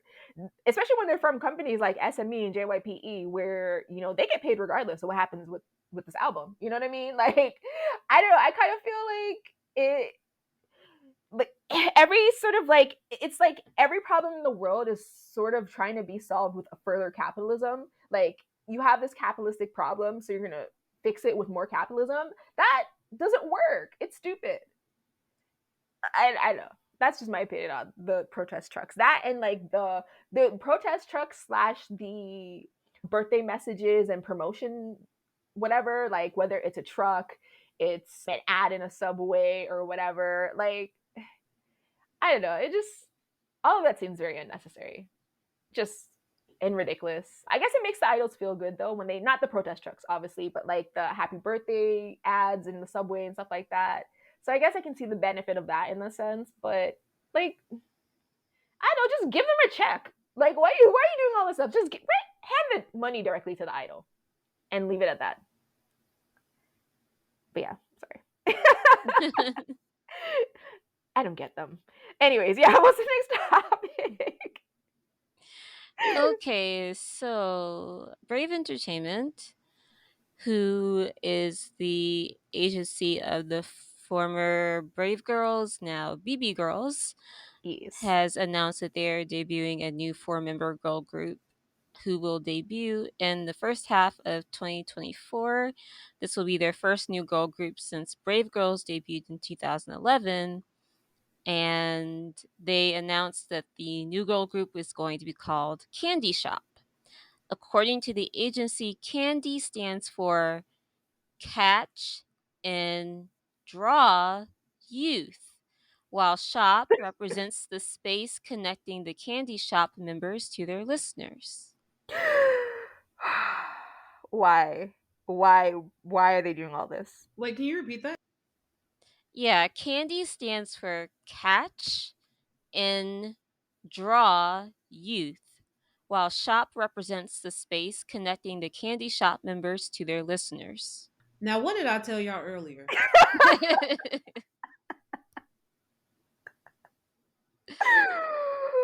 Like, okay, here's the thing. This is such a K-pop thing to do that it is kind of nostalgic, you know, but also like why? Because when I heard the name at first, you know what came to mind? I'll take you to the The candy shop. candy That's shop. what came to mind, right? I would have never thought catch and what? Catch and something and Draw Youth. draw youth. First of all, why is youth in there? Second of Okay, all, listen. catch and draw youth. What does that even mean? Are you trying to like attract young people? Is that like With and candy. connect them with candy? That sounds hella problematic, in my opinion. Okay. Yeah, I have to say, for as bad as this group name is, I don't know if it's as bad as teenager emo boy emotion next gen object praise. So I forgot that's what TXT stands for. Teen Top. Is that Teen Top? I thought, oh, what That's does Teen Top. TXT stand Yeah, for? TXT is tomorrow by together. Oh, Which is that's just it? hardly, yeah, it's hardly in the that's hardly Yeah. in the top worst names in K-pop. Oh, okay. Did you know that M Black was Music Boys live in absolute quality? No, I Oh, did Or not know live? that. yeah. I did I not don't know know if it's that. live or live. Listen, I'm just I saying, remember like, that. what does New East stand for? Oh, I'm curious now. Wait, New East was, and also BTS. The reason why, like, I know y'all probably wondering. Well, y'all probably have actually, you two have definitely never wondered this, but some people have probably wondered, like, how come BTS doesn't use their Korean name in overseas, and it's because they're embarrassed of it. It's not because it's hard. It's because it's embarrassing. Like, 방탄소년단 may sound really fun to say in Korean, but like when you translate it, it's like very lame. Like for you're 30 years old and you calling yourself a bulletproof Boy Scout. Yeah, come on. That's why. So 21, okay, 21 doesn't have an acronym, but apparently it's a stylization of the phrase new evolution of the 21st century. Country. Yeah, no, I knew that. Okay. But once again, VIX 21 is actually value doesn't in sound. Excelis. Listen. I'm sorry. What? I just have to let value in Excelis. That's VIX. Huh. I don't And even know what that then means. New East is actually not that bad. New established style and tempo. Yeah, that's not that bad. Okay, anyway, I'm just listen. I just think It could be worse. these names are all bad. Like they're always really bad. Right. We Right. should do a segment with the listeners. Like if we could just like rename a K-pop group, which one? What would we name it to? Why? Mhm. Oh. I feel like Hmm. I would pick. I don't know. I might pick NCT, Okay. That's particularly 127. that stands for what? Neo something technology, right? I Neo don't know. culture technology, which Ah, listen. right. But Right. I would not only redo the acronym so that it's just NCT and nothing else. It doesn't stand for anything. But I Yeah. would take the 127 out. Like I just think that's a mouthful. Nobody wants to say NCT 127 all the time. Right. No, I agree. Just like with Dream and like, I think We at literally first, just say dream. right. Yeah, at first too, I remember when Wavy came out and people were trying to be like NCT Wavy. I'm like, I'm not saying all that. I don't think it's like a subunit in the same sense anyways, but I'm still not saying all that. It's Wavy or nothing at this point. I think the only time people actually choose to mention like one of the subunits full name is like NCTU. I feel like that's probably the only time I ever hear people always saying the NCT part. But even with 127, a lot of times I just hear 127. Really? Yeah. Yeah. Or like, I'm Either trying to way, think of the 127 is still a mouthful. right. We should do a segment on people on groups that have like Korean names and English names that people use like as often. Because I feel Because like, listen, yeah. Sonia Shide is I was so about to much better say, than Girls' Generation. I was about to say them because I always say like Sonoshide. Like I do say Girls' Generation too, but like Sonoshide just sounds good. It sounds cool, right? It really I don't rolls know. off the tongue. Right. And so that's one of those groups where their Korean name is as dope as their English name. Girls' Generation is pretty cool. I mean, Girls' Generation, like saying it in their songs is cool, right? So here's the thing. I was always really confused about their name because people used to say like use the acronym DSBK or something like that, and I just didn't understand it. DPSK. Mm-hmm. Isn't it like Toho Shinki or something? It's listen. We can Google it at some point, but yeah, you're right. It's something like that. Yeah, so I used to be it's Dongben's Shingi. So I used to be really confused about who the hell it is because I would see like DSBK and then I'd see TVXQ and I would see the same guys, but I didn't understand who they were talking about. Same. Yeah, but yeah, I mean it's like his name is Changmin and I call him Max. So, it's one of those things where I don't care. I'm Well, gonna at call you what least I call you. at least with Candy Shop, they didn't completely give up. Like SM has completely given up on naming the new entity Tokyo unit because they just call them the new team. I saw And I that. said, okay, all right, that's what they are. Someone was like, "Yo, what are we calling them? Who? The new team? Oh, that's not their name. Oh, like that's how that conversation went. Okay, but yes, So let's stupid. get to the next.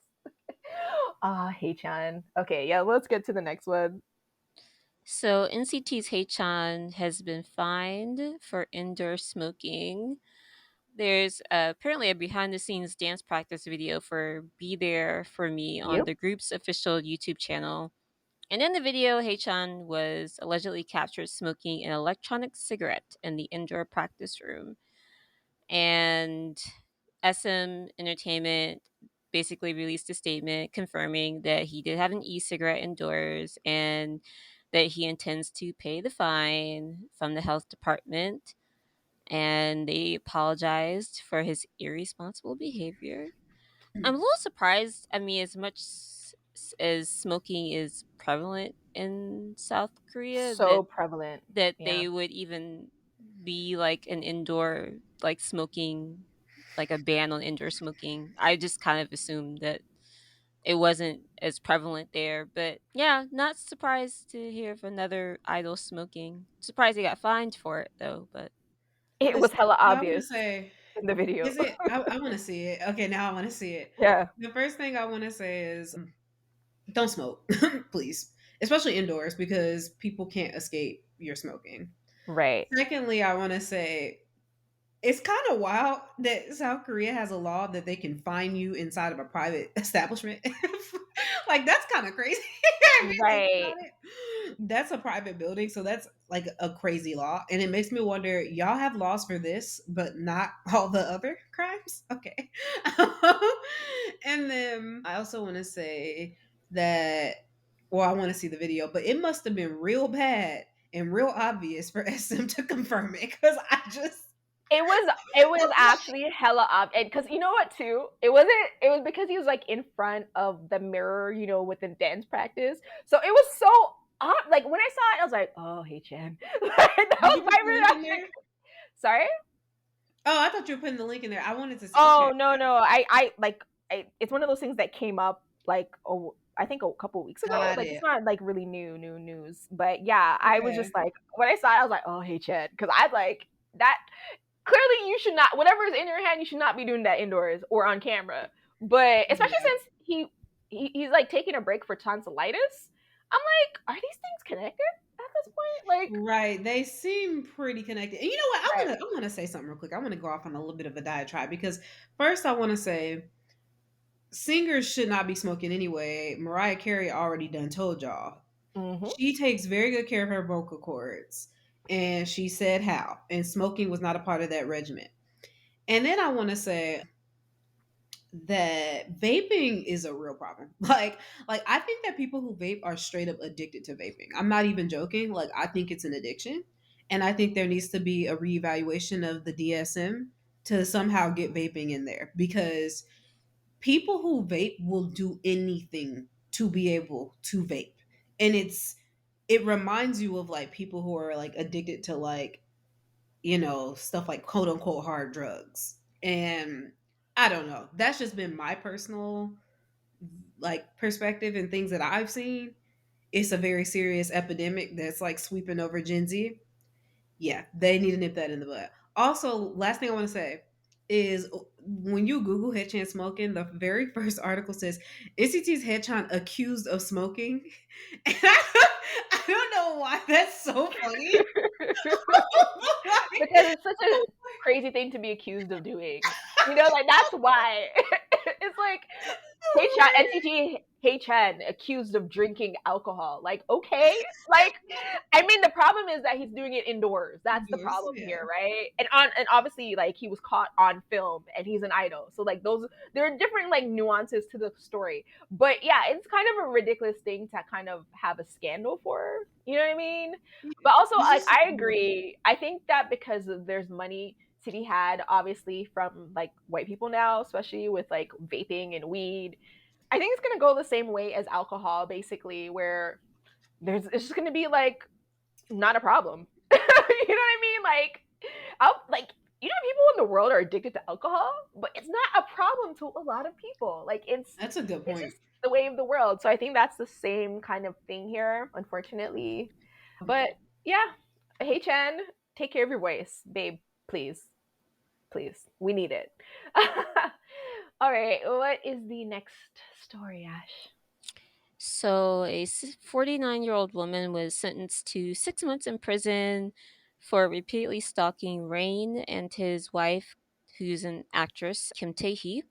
The woman, whose identity was withheld, was charged with ringing the doorbell of the couple's home on more than a dozen occasions since 2021.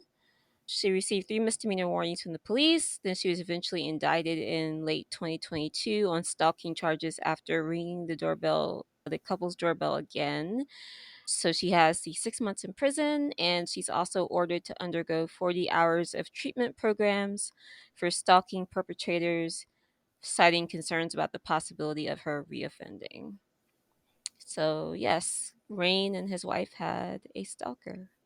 You know, it's funny when you started it with like a 49-year-old was accused of stalking Rain. I'm like, ooh, that's probably his age group. That was my first. I'm sorry. I don't know why that was my first thought. I'm like, because I feel like if a 49-year-old was stalking like Baekhyun or Kang Daniel or whatever, it would be kind of like, ooh, what? Like there would be all this added discussion about, oh, she's so old too, and they're young and blah blah blah. But because of Rain's not 49, obviously, but because of Rain's age and his wife's age, I feel like her age is not a problem in this whole situation. People can kind of just focus on the stalking. I don't know. That's just like where my mind went when you were talking about this story. Sorry. It's because I think because of there was that video I saw of that like middle school, elementary school kid who had to have his friends protect him from a grown woman that had like a camera in his face because he was like a trainee. I think like that is why I was thinking along those lines because it's like she could have been in her 20s, which is probably around the same, well, or maybe like early 20s, late teens, which would probably have been like the same age difference in this case, but it's creepier because he's younger and, she's above a certain age. But in this case with this stalker, it's like, okay, she's stalking him and she got caught and she went to jail. Great. no discussions on like how bad that is, that someone Rain, like Rain, who's not even like making music anymore, basically, and Kim-Tae-hee, who I can't remember last time she did a drama, are like still they, because they're idols and because they're famous, they still have stalkers. It's I don't know, it's kind of interesting, and this is barely any news too. I feel like nobody was talking about it either, so that's why I know I had a lot of thoughts sort of all over the place about this topic because I thought it was really interesting that I felt like age played a part in how it was reported, how it's being or not being discussed, and all that kind of stuff. But yeah, I'm happy that she was caught, anyways, because that sounds hella annoying. Like you're trying to go to sleep and you're trying to put your kids down, and this lady's ringing your doorbell every 20 minutes. That's creepy. But yeah, if you guys don't have any other thoughts, we can. Oh, the next topic. I'm really happy about the next topic. I thought it was really cool. But yes, Did you want to introduce that, Nat? okay, I will discuss it. I will like mention it. Okay, so there's a Reddit post about what past group would be massive if they debuted recently. And the person who put this question on Reddit picked FX. So, which I thought was interesting. I don't know if I would agree, to be honest, but I do think it's interesting. And yeah, so I thought it would be kind of cool to like if we had a pick, and why we would pick these idols or these groups. So yeah, I'll go first. I honestly think Girls' Generation would be as popular now as they were then, mostly because people are still doing what they're doing now, but not as good as they've been doing it. So, and they're pretty girls. So I feel like if you transport it into the new world, into 2024, I think it would be. I actually think that would have been a bigger hit now than it was then. Because remember, Girls' Generation did not pop off till G. So yeah, I definitely think Sonoshi Day would be probably bigger from like an earlier part of their career if they debuted in 2024 than if they had debuted when they had, I think, in 2007 or whatever. But what about you Okay. guys? I have a take on this Yeah. that I just developed, but I've been thinking about it. So, for like the past 5 seconds. So, I think that Got 7 Mm, probably would have more sales and more fans. The reason why I'm choosing them, because they're not Nugu or anything, obviously, but I'm choosing them because I think they debuted in a time where people actually cared about the quality of music and they suffered from the fact that a lot of their earlier music was just trash. yeah, it took And a while for them to get better, for sure. yeah, what do you mean, girl? They weren't really producing hits consistently until they basically disbanded. Not disbanded, they didn't disband. Left JYP. But I feel like with Got 7, like their biggest problem has always been that they were never given tracks that were good enough for them. I personally feel like they only have a couple songs where I'm like, off the top of my head, that is a truly like great song. Like Teenager is like literally on the playlist. You know what I mean? Yeah, most of the songs Yeah, that they've written themselves or JB has written as well too are the ones that I think fit them the best. but I feel like this day and age, none of that matters. Like it is very clear by the overwhelming success of Stray Icky. Kids, ATs, and then also all of 17's new music that like quality doesn't matter. So, and I personally think that like some of the songs that I really hate the most by Got 7, like everybody knows I hate Hard Carry. That Hard song would carrier. go in 2024.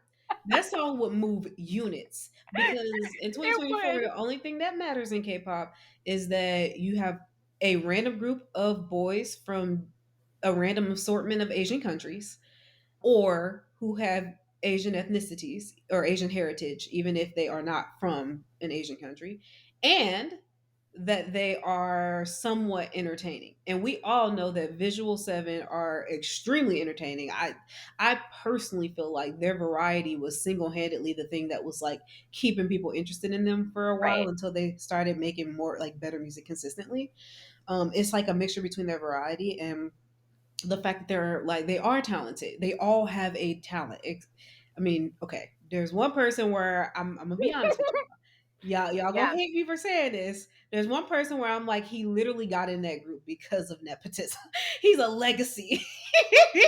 I listen, I like them all, but yeah. if we were if we were being honest with ourselves, that one member that we all know who I'm talking about is definitely the person who got into Harvard because his grandfather founded Harvard. You know what I'm saying? So but that being said, I do feel like they all have good personalities and they match together, and that's literally the only thing it takes for to get a diehard fan base in 2024. Hmm. And that's the thing. GOT7 had a diehard fan base. It just wasn't as big as the other third gen boy groups. But in fourth gen, I think they will probably be one of the biggest, if not the biggest, fourth gen boy group. I think too the problem with GOT7 in the beginning is that they had zero presence in Korea, while their peers did. Like EXO obviously was pretty popular. Other groups EXO are pretty was popular, the Korea group. Like they were right? winning every diss song. And you're right. I really feel like, honestly, this might be a hot take, but because I wasn't around for second gen, Mhm. but I feel like here lately, at least, it just seemed like JYP puts way more effort into their groups being international groups than Mm. like strong Korean groups. And you can tell that because of the fact that it was such a big deal. I remember when Itzy popped off because I feel like they were like getting known in Korea, which is for what I understand, like Stray Kids is not like some sort of Korean. Like they definitely move units in Korea now, but when they first came out, it's not like everybody in Korea was talking about Stray Kids. They're still not. Really, if you look into the top groups in Korea right now, it's like 17. You know what I 17 mean? is huge. Like, and the thing is, Koreans know 17. So it's not Right. just like, but the thing I think that's really important now is that you don't need Korea to know you at all, which is Exactly. why, like, and that's the crazy thing because when GOT7 came out, that's why Jackson was doing all the variety. And because they needed that Korean presence to be, up there as a group. But now, like, as I said, I think in many of our episodes, like, hey, if Card is still out here promoting Listen, shit, like listen. based on their international fan base, let's be real, okay?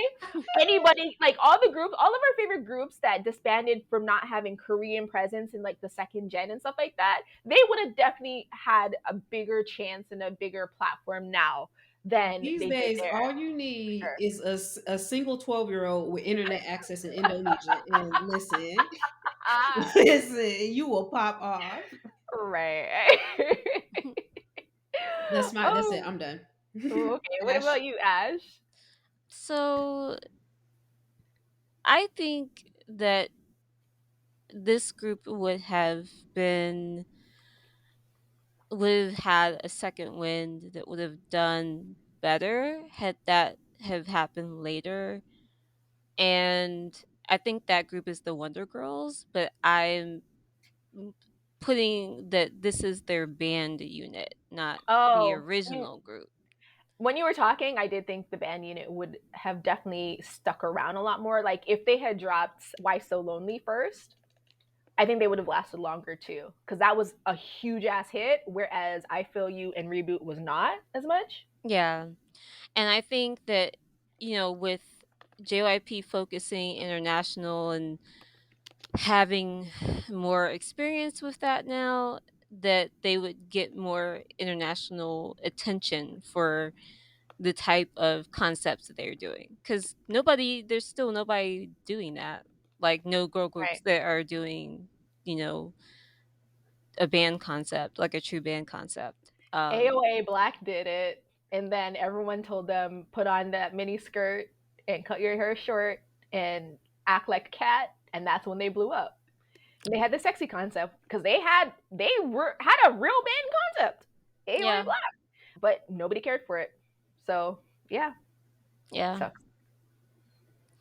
I just want to say it's interesting to hear you guys talk about these second gen groups because like I don't usually know a lot of their music, so like it usually is hard for me to imagine. But I have heard Wonder Girls music, and I really feel like it will be hard to beat them in the fourth gen.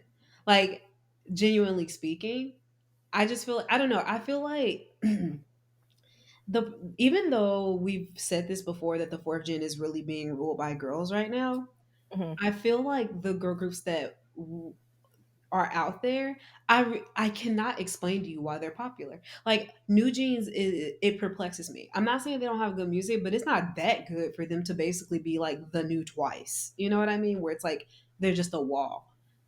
I Yeah. feel like the music I have heard from Wonder Girls is okay. I can't say objectively better. Yes, I can. I'll say it. I feel like it's objectively better than the stuff I've heard from New Jeans. Obviously, I'm comparing groups from different eras. I know this, but and I also know that like obviously New Jeans is way younger than Yeah. Wonder Girls ever. Like, did any of when Wonder No, Girls they had debuted, anybody young that young? members. Yeah, they had young members when they Oh, debuted really? Okay. because when they debuted, first of all, Hyuna, aka Hyuna, you know Hyuna, Yes. she was an original member of the Wonder Girls, and then she Mhm. left. She did their first. She was in their debut song, and then she left the group for an illness, and then debuted with 4 Minute, and did what she was doing. But they debuted in 2007, and their maknae Sohee was born in 92. So like she would have You been said they debuted in '97. no 2007, sorry, my bad. 2007. I don't know. That's My brain right. was Yeah. like, did she say Yeah, '97? sorry. I don't think 2007. you. Yeah. So he was born in 92, and I think actually Sunny was also born in 92, and Hyuna was born in 92, and Lim was born in 92 as well. So I mean, they were relatively quite young when they debuted in this group. Wait, So okay. I don't want to change the subject mhm, so abruptly. that's good. I kind of want to do the opposite way of like what group would not be as popular if they debut today. Because as we're talking about how old these girls are when they debut, it's got me thinking about don't ask why, or you can. I don't really have a reason. It just my brain just was thinking about this, and I'm thinking I don't think Blackpink would be a wall if they debut today. Hmm. Is that a hot Um, take? Okay, I'm trying to think. y'all No, are no, no. I'm like trying to think about that because Baby Monster did debut technically last year, and for everybody complaining about them, they had some numbers. Like their YouTube video has over 100 million views for a group that people are complaining about and hating on yeah. already. So, I honestly wonder in that case maybe if so. This is one of the things I wanted to ask about with this because the parameters are like would they be exactly the same as when they debuted? And then you're transplanting them Oh, into this era where what they've done is probably not as revolutionary and it's not as new and fresh. So, what would kind of the reaction be? That's kind of like what I was wondering. Because I feel like even with Blackpink coming out, like if they debuted in 24, I think they would still be popular because of the swag thing that people seem to like. I think that as tired as it is for a lot of us, people are still buying it and they're still supporting it and they're still listening to it. So I think Blackpink okay. would actually be popular. Who I don't think would be popular. I don't think Hmm. 21 would be popular if they debuted right now I can speak because on that, but I want to know they why. don't have visuals outside of Oh Gara. yeah, Gara's their no, I only think you're visual. right. And you Right. cannot debut groups with regular people. You just cannot not in And the thing is, it's 2024. like they're like you said, they're not even ugly. They just don't look like what these idols straight up look like they're anime characters. So Mhm. and I actually think that's an excellent point. The whole visual aspect. If you think about that, so many groups could not like from so many groups who are don't get me wrong, the idols may be beautiful, but they like don't have that look that all the idols have today. Yeah, I think that would definitely play into it. I will say though, okay, going back to my Blackpink point to kind of justify my point, Mhm. I actually think the opposite. I think because of the oversaturation, they would have the same fate as Espa. I don't think that they or even Itzy. Like I feel like if you look at their concept, it's never changed. And somebody made a really good point on the internet about how every single Blackpink song is the same. Like It really is. It really is. literally, it's the same Petty, song. Petty, Like you don't need to even stop. like come on. The bada bang, bada boom, boom, boom just becomes bada boom, bada bang, bang, bang. So it's just it's the same song. Oh my god, that's so true. That's so true. But I really But feel here's my thing like with that. because their I concept think the is the difference. concept. Oh, sorry. Yeah. I was just saying, like, because the concept is the concept, like, I think they literally benefited from being like the first group to really do not okay, they weren't the first, obviously, but like they were the first to combine, be like, okay, I don't want to. Again, I'm not saying any girl group before them was ugly, but I think that they combined being like that stereotypical pretty girl who was also like, look at Hard. me, I'm so arrogant, and I think Mhm. I don't need no man, and I got a gun for some reason in South Korea. I think they were the first group to combine the visual element with the I don't give a fuck element and like the cool, even though I personally think Blackpink is corny, and I say that as a person who really, really, really likes Jennie. But I really feel like if they hadn't have been first, somebody would have had to be first, and that group Right. would have been more popular. And then if they were to debut today, to me, I feel like that's still a popular like concept to do, but it's when I say it's a popular concept, it's a popular concept. It doesn't make a group popular because if that's the case, I'm sorry, but like half of these girl groups will be moving way more units if that concept were to be like a magical concept. It's not a magical concept. It really isn't. I really feel like it depends on who does it. So that's my rationale, though I do get what you're saying about like I understand it, but I just feel like they're not actually that unique. They just were No. the first people to combine the things that are popular now. I also think in a world where Blackpink debuted later, like I also feel like in that universe and that timeline, that would have to be a time where 21 was able to maybe live out more of their life. And what you were talking about, Jimin, like if they were able to live out more of their to show more of their like what they could do, that whole concept of Blackpink, I think people, because 2NE1 was kind of like uniformly cut off before their time, people were very hungry for the next YG girl group. And I think a Mm. lot of that expectation and missing 2NE1 and all of that was also put onto Blackpink. So they had so much momentum and everything coming off of 2NE1. I think that also really helped them having that kind of that hole missing, because 2NE1 like was at the time they were the first group doing what they were doing, and then after they left, then there's that hole again. So I think that would also play into whether or not Blackpink would, if 2NE1 was a legacy group at this point and had had a full career, that would lessen some of Blackpink's shine, I think, if they were like the next group to come out in fourth gen. Yeah, I can see That's that. I will say though, like in comparison to aespa and Itzy, the difference with Blackpink is that for whatever reason people claim that they're artists because they're it's because they're signed to real. YG. Right, right. You And I think think about it. If that's the Blackpink was appeal. signed to literally any other label, they would not It have would that not. artist No, moniker. no, absolutely. But I think that's the difference in why they would probably do better. And even like right now, if they came out like even if they were in a top group, I think that they'd still do better than aespa and Yeah. Itzy. Oh no. Like So no, like my argument is not yeah, that they wouldn't do okay. I just don't think they just will be as big. like right now they're Yeah, literally a wall. Like no right. girl group can ever like not ever, but they are like I don't want to The say they're the wall. BTS of girl groups because I think BTS is the Blackpink of boy groups, but I think Right. they are a wall. They are individually Absolutely. famous. They get all of these opportunities, and I feel like that could easily just be they could be interchangeable with anybody else. The only difference is they have that YG branding, and Right. even down to their personalities are YG branded because I don't really think, or not their personalities, but their personas, because I don't know these people, but from what I've seen in their like more candid moments, Jenny does not give what she gives On like when stage. she's on stage or when she's Right. in a less candid moment. She gives like really sweet, not even like just not that whole attitude she tries to pull off. It just, you know what I mean? And that's partially why I like her because I'm Yeah. like I think she kind of comes off as like really harmless off stage. They're On all kind stage, of like that. Like her and Mm, Lisa. Lisa too is a very soft, cute girl.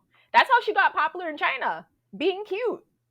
literally. For real. It's funny because I feel like the rappers are soft and the singers are the ones who are a little bit more like spicy. Like if you Jisoo scares the watch shit out of me. I'm gonna be honest with you. But listen, listen. Ah, Jisoo kind of looked like she. Listen, no defamation, but she looked like she done chopped up a few bodies. So some people's got them eyes. You know what I'm saying? right. But I'm curious. Do y'all think that there are any groups that would be less famous if they like less popular or less of a wall if they debut today? Big Bang.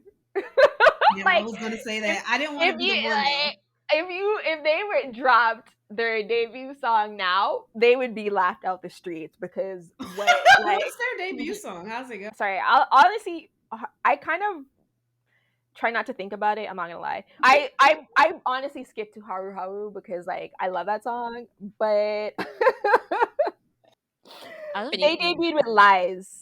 Yeah, Yeah, I what you mean, yeah. gonna See how you said Lies, and you were like, "Oh yeah." See, that's what I mean. Like, ain't nobody talking about songs, see? but like, I mean, it's important because it was like the first of like that like integration of hip hop with the K-pop aesthetic and like MV and stuff like that, and it was a template for most of the boy groups that came after them for sure. But I mean they took a while. Like Girls' Generation didn't pop off at the beginning either. Like they took a while to find their groove and become popular. And so I think the difference is that there's not a lot of groups doing what Girls' Generation was doing. I think that there's more groups doing what 21 was doing than what Girls' Generation was doing. So I think that's why Sonoshide would be able to come in and still kind of be really popular a little bit earlier. Whereas with Big Bang, there's who's not doing what Big Bang was doing? Like who at this point? You know what I mean? So it's if they came in and Taeyang came in with them Omarion braid or the Omarion braids and the big chains and the sideways like baseball caps, like they'd be laughed off the street for real, for like no doubt. Now Actually, that's a really good point. Like all of these, like a lot of people did debut with like Blackaboo concept, and they cannot get away with that in 2024. I don't think. they would not get it. Like you have to have a refined, like Like XG, like it Blackaboo, has to yeah, be yeah, just or black enough. or like that group where that guy was in the African garb. You gotta like you either gotta do something new or you gotta I be do remember that. you got to do something a little bit different. You got to be do rags are more popular now than they were at the time. Like there's things that would have to change. Is all I got to say about that. But yeah, I definitely think Big Bang would probably not be as popular if they debuted now. I mean, obviously, I think they'd still be popular because once again, it's the YG thing, and I think like if we're thinking like YG would still have that brand associated with it, I think it would help them, like it has helped with Winner and Icon. But yeah, it just what they were doing then was it was cute, cringy, and dated. You know what I mean? Like, yeah, that's kind of the music that they were making at the time. I don't think it would work in the same way. How about BTS? I feel like BTS would be laughed out of Korea if they debuted now with that same Like stuff. if they debut with the same song, Yes, what and did with they the same debut with? concept.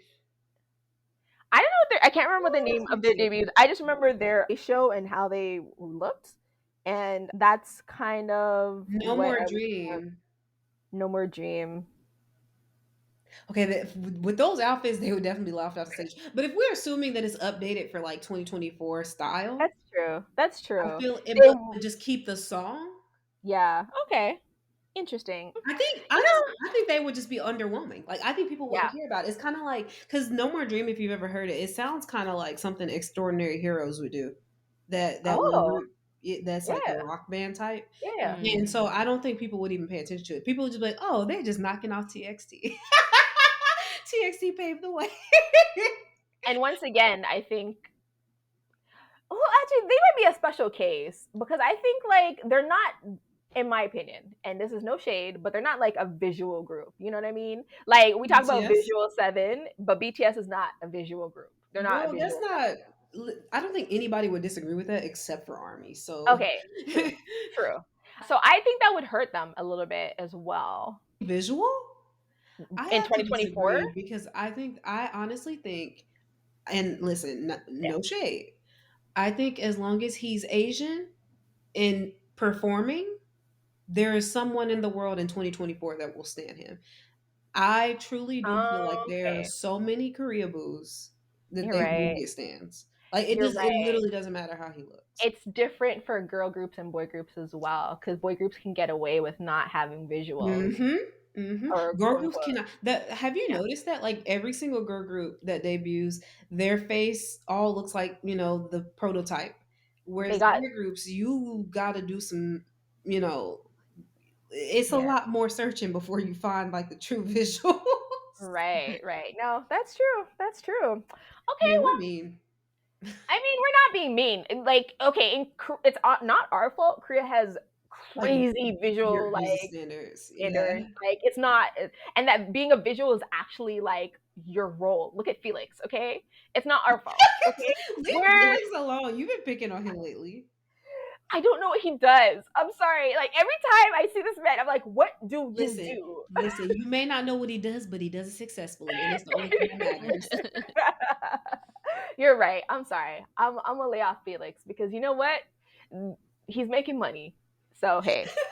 All right. Anyways, yeah, let us know what you guys think and like if you agree with us, if you disagree, if you have any groups that you would select for either of those questions. If they debuted, they'd be six more successful or less successful. I'm actually really interested in like who.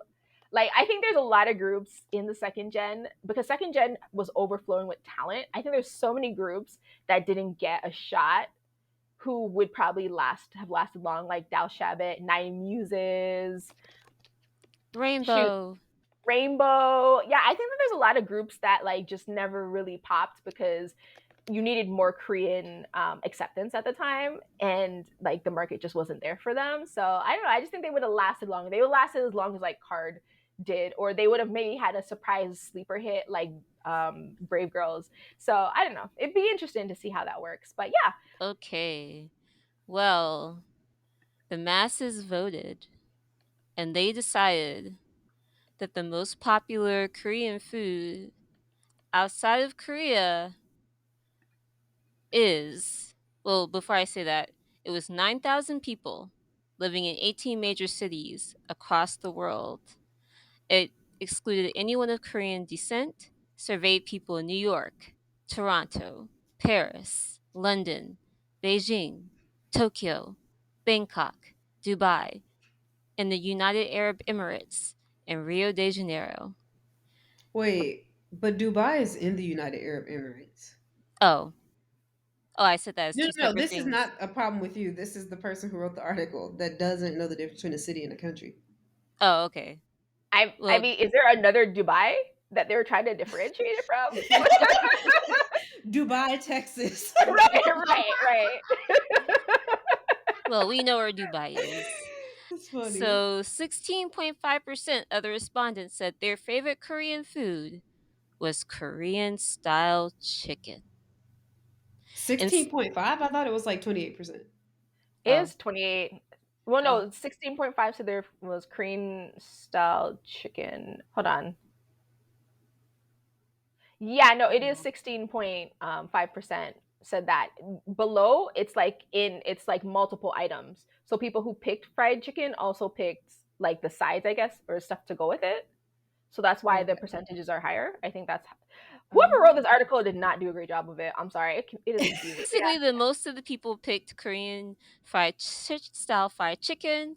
Instant ramen was ranked second, and kimchi was ranked third. Then, of course, the 2022 survey where you could pick multiple items, they chose fried chicken with kimchi second and instant ramen third. And kimchi was the most picked as the most well known of Korean food. And yeah, they that said. Oh, oh sorry. yeah, go ahead.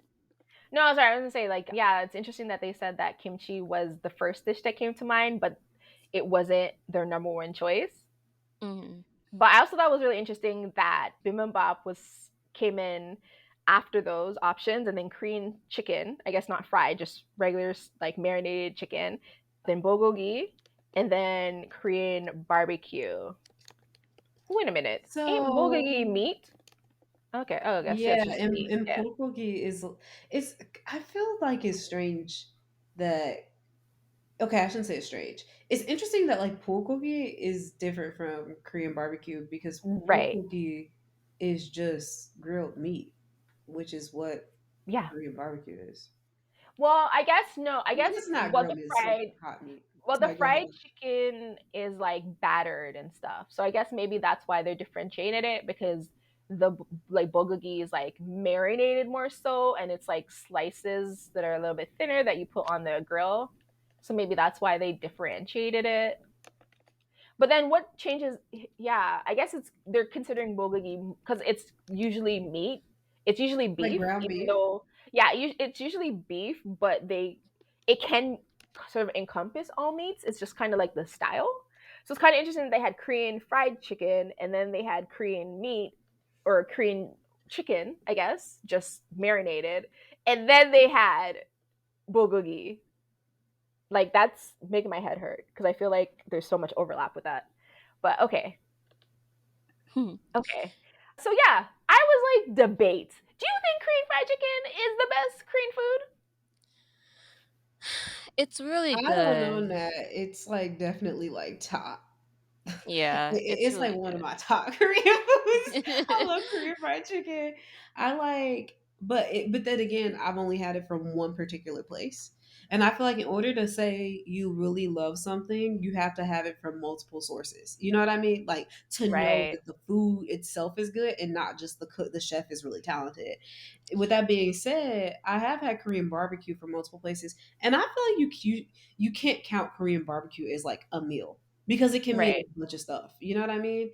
I've had bibimbap and not super impressed. It's good, but again, it's one of those things where you could damn near put anything in there. So it's like, you know what I mean? right. Like It's there, literally just a rice bowl, right? Like a rice yeah. bowl. That's what it is.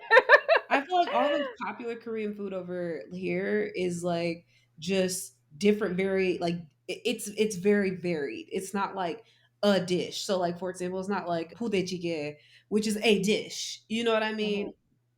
It's like instead it's like build your own so you can just make it Right, to your taste, whereas Korean fried chicken really is a dish. And so that's why, like, even though I would say that as an experience I prefer Korean barbecue over just Korean fried chicken, Korean fried chicken itself as its own dish is definitely one of the top Korean dishes I've had.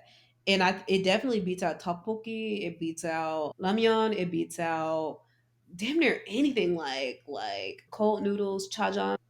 Jajangmyeon, I actually don't like that much. I don't like chili. And if you ever had jajangmyeon, it mm, tastes like chili. It Um, does.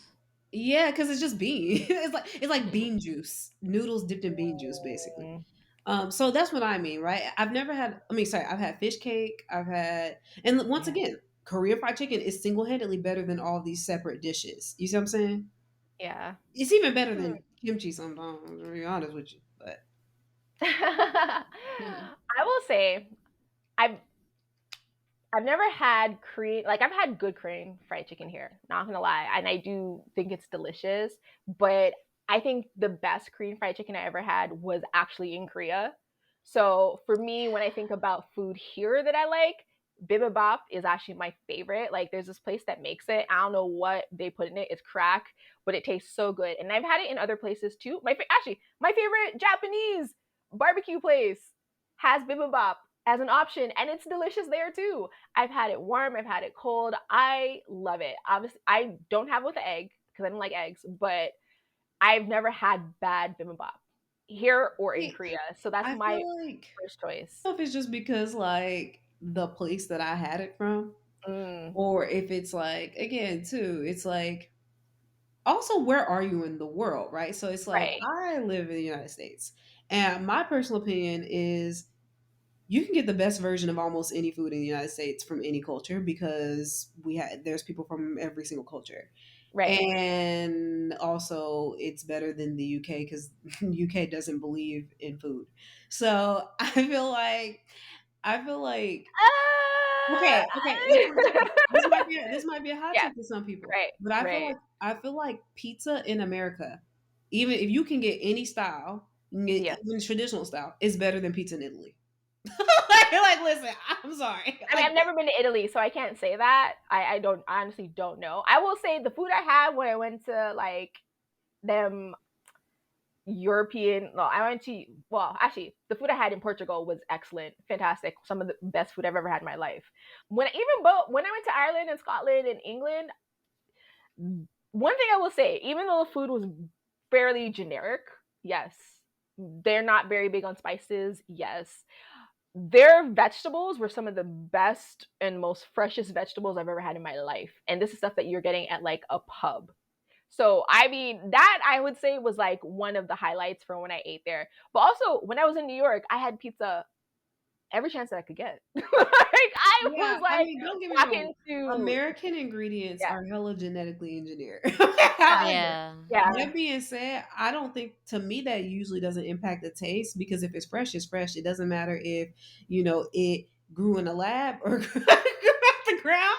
I Well, would, again, this is my I think very there's much a North taste. American bias coming in. Yeah, I That think the being said, taste is like, different I'm for sorry. sure. Sorry to interrupt. I was just like, I will just say, I think when you go out to other certain countries in the world where things are a little bit fresher, less, spray, you feel a difference. Like when I But went to also too, I Thailand, those think again, places, it also depends on who's preparing it as well. Because the reason why I say that is because so like and I think people just assume that if you're eating food in America, it's at McDonald's and it's like super it's industrialized or no, something. yeah, But no, like, not at all. for Yeah, example, when I cook, like I have a farmer's market where I just go and buy the eggs straight from the right, source. Like the egg right, just literally came out of the chicken that's definitely not genetically engineered. This chicken has been farm grown, not fed on feed or anything like that. I can go and get the freshest ingredients if I yeah, wanted to.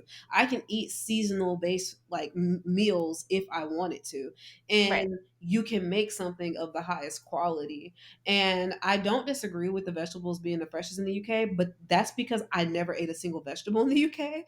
Because I don't know if they just didn't believe in vegetables when I went, but none of the meals came with vegetables. I was very Oh my confused. gosh. I was like, why does every meal come with potatoes You know what? They or were beans? hella big on the potatoes. Not gonna lie. So, Not gonna so lie. I don't have that same experience. I'm sure Right. it is very fresh. I'm never gonna doubt somebody's food experience, and I will say that I don't doubt that like other countries have excellent food. Like that would be a dumbass statement to make. I'm just Yeah. saying that for me, that when we talked about Korean fried chicken being the best, Yeah. I can only speak from a person who had Korean fried chicken from a Korean American person. You know what I Right. mean? Who has a very southern cooking style on top of that. Ooh, So that sounds it's like delicious. when you're eating a person's food who grew up in a certain, there's something about Koreans from Mississippi, like it's a different vibe than like even if you go to LA and have Korean food. This actually, if you want to see Mexican food or see a good example of this, Mexican food is excellent example of anywhere in the United States in Mexico, your food is gonna be you can have the same item and it will taste completely different. Right, It's like right. a No, that perfect makes sense. example of that. Yeah, So that yeah, absolutely makes sense. that's my Yeah. take. Because I feel like Mexican food in like the southern states, like around the border, California, Texas, those places would probably be like fire I versus ha- like maybe See, the I have farther a very away. hot take on that. I can't say it Oh, right I don't now, know. I don't know. I but just like I feel like farther are away from the place, probably the less of those people there oh are. no, like you Maybe. probably. I think the only weird place that doesn't really work is New York, Yeah, because I I mean, feel yeah, New like York. a lot of Yeah. people you would think, but actually no, like New York has hella like Mexicans, and same thing with Chicago. Chicago's like a huge Mexican hub, or actually what's Really? that word? Hub for Mexicans. Yeah, there's like a whole like term for Mexican people from Chicago, It is a big ass place. I and don't it's know. a It's strange always place too. surprising. It always surprises me when you guys talk about it. Mostly because in Canada, everybody lives like as close as like as southern As as close to New they York as can, so possible. as close as the border as possible. I mean, you do have people who live in like these far ass fucking places, like Honestly, too, I think but what's yeah, happening now with our immigration is like a lot of people are going to the Midwest because it's a lot cheaper to move to there, and live. people are realizing that. So a lot of Mm, people who are moving to the states for the first time, especially people from India, people from Mexico, and like big manufacturing hubs, they end up mhm. moving to the Midwest actually. So which includes Chicago. Oh, Chicago's part of the Midwest, but I is digress. it? The point that I'm making, Yes, the point yes, that I'm making is that like I feel like I've traveled a lot, and the only food that I've had that was better outside of America, which sounds like a terrible thing to say, but honest, it's the honest truth. And granted, I want to say I've only been to Europe, so that's another big thing that you have to understand. yeah. The only food that that I feel like I remember having that was better outside of America, and actually two categories. Ironically, so one is Indian food. Indian food in France is another level than in America, and the second, ironically, is American food. Oh, Hmm. And when like I say American American food, I style. specifically mean fast food restaurants. Yeah, yeah, yeah. American fried chicken restaurants overseas, I feel like are way better than what they are here. Well, it's like KFC in Jamaica or the West Indies, right? Like that. Apparently, it's the gold star. I've never had it out there, but it is the gold star according to almost everybody. According to Who, Koreans, yeah, Burger King is like heaven. A1 cuisine. And I'm like, bro, if you go to Burger King here, you might die. Like Not gonna lie, when I was in Japan, we had McDonald's. We actually had KFC out there, which was actually pretty good. And I haven't had KFC in years. Like I'm talking at least over a decade.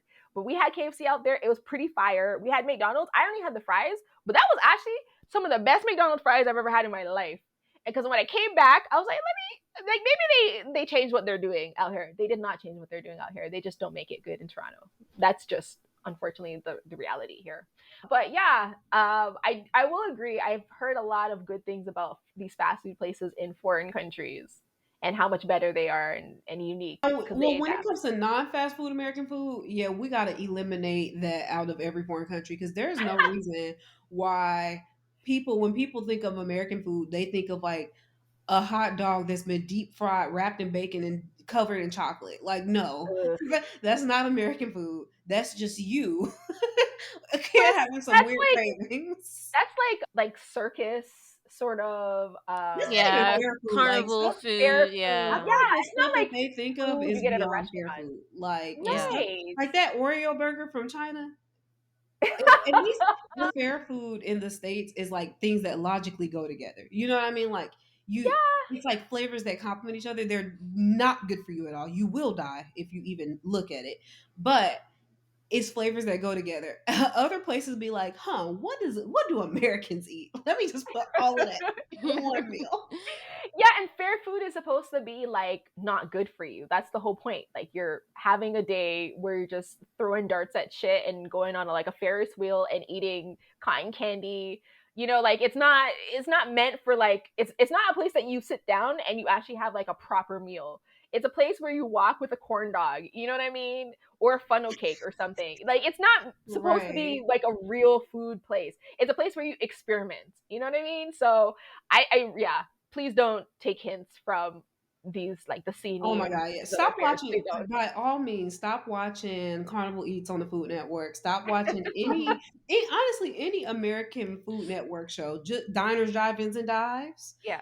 Stop watching it because it's not realistic depiction of like the type of food that like I feel like average Americans are eating. Even though I don't get me wrong, average Americans are probably not eating healthy, but they're definitely not eating nasty ass like combination. Yeah. Anyway, so I just wanted to say that Lynchburg is finally getting its first official Korean restaurant next month. the Yes. first Korean, one. yep, Koreans with a Z, K barbecue, and Korean comfort food. Oh my god. I can read Girl, to the let me set. find out that it's like Oh. some 80-year-old Ajuma who wants to be down with the kids opening it. Korean with a Z. What's the rest of it? Oh, never mind. I looked it up and Lynchburg, VA came up in the search results. Okay. Wait, Oh, who's opening it? Is it like a I don't, really old I don't lady? think it is. It's a guy they said moved here from Korea when he was 14. Damn. Right. It would have been so much funnier if it was somebody old because it's like, oh, look at me trying to fit in with the kids. That's why they added this then. Now, why is there already a Yelp listing of the 10 best Korean restaurants in Lynchburg? I Because thought you said it's the first. because we don't have any others. I don't know why that they even have like a Yelp of the 10 best. It's the only one. Plus, it starts with the 10 best, but there's only like four on this list. You Like, know what? Also, what's one thing I hate about those Yelp lists and stuff like that is it'll be like the 10 best Korean restaurants, and then every single restaurant is Japanese. So it's like you can definitely never trust Yelp. right, Yeah, right. these are places that aren't even in Lynchburg. So That's Alma's Doma funny. Korean Kitchen. Yeah.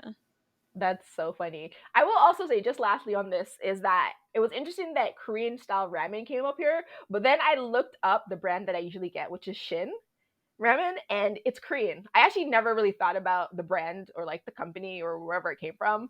But yeah, I mean, because you normally associate ramen with Japan, obviously. But yeah, I only eat Korean style ramen. I mean, The only that's ramen that I crazy. want to eat is Mama OK, which is a Thai brand that's pretending to be Really? Korean. Okay, it might be a Korean brand, but the point I'm is this so done. it's hella funny whenever you see the commercials for it in Thailand.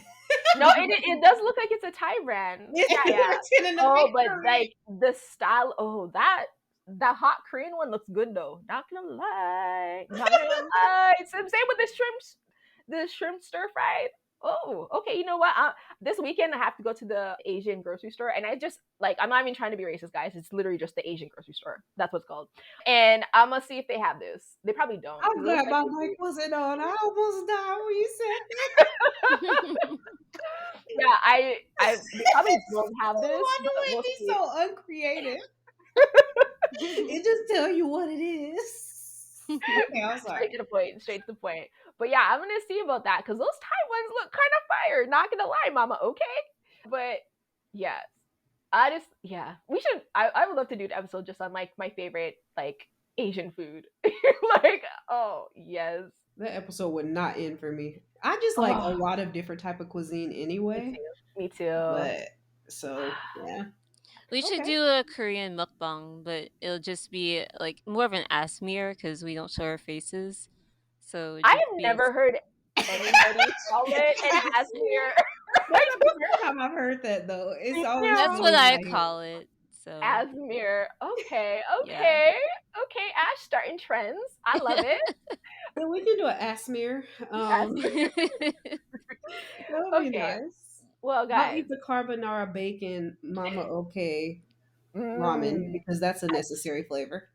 I would get some Korean fried chicken. Unfortunately, there's no Korean stores around me or restaurants around me. It's sad face emoji. There's only like Chinese restaurants around me. So if I want Korean food, I actually have to like go downtown to get it. So every time I'm downtown, I schedule it. I'm like, okay, if I'm gonna be downtown 3 times a month, I need to get Korean food one of those days, Japanese food one of those days, and then like I don't know, like a Pico pizza or some shit like that on the third day. Because where I live, I have to order out with DoorDash and those things, and I have given them up. Um, So yeah. Anyways, guys, thank you for listening to this episode. I thought we were going to be light on topics, and we're over 2 hours. We're almost at 2.5 hours. So there you go. We hope that you enjoyed this episode. Thanks to Ash and Jimin, of course, for being here. And do you guys have any shout outs before we go? okay, I just want to shout out. I finally watched Attack on Titan. I just want to shout out to Armin for being the best, just period for me. Aaron is still hot, not as a Sexy. disembodied head, obviously. Oh, that's a spoiler. Sorry. Okay, I let me honestly, move I on. don't think so. I feel like the episode has been out long enough, and the manga has been out of like finished for long enough for it not to be a spoiler. Okay, well, I just want to shout out to that. Shout out to Taya New. I'm enjoying their 2024 antics. And then there's one more. Oh, I wanna I wanna shout out my favorite member of one of my favorite K-pop groups, who's also really tall. And I'll leave it at that. That's it. Okay, Ash. Shout out to Sony for the PS5. I broke down and bought one for Christmas, and is very nice, great graphics, very worthwhile Christmas gift to myself. And then, yeah, shout outs to MLK Jr. This is MLK Day. And, Wait, did y'all see somebody say, they said, what's that man name? Oh my God. Sorry. Go ahead. Yeah. oh, I was just saying shout outs to MLK and MLK Day. Yes. Okay. Yes. Shout out to outside. It allegedly feels like minus 19. I couldn't tell you if that was true or not because I have not been outside since the weather dipped below minus 10. But, shout out to outside. Thank you for existing.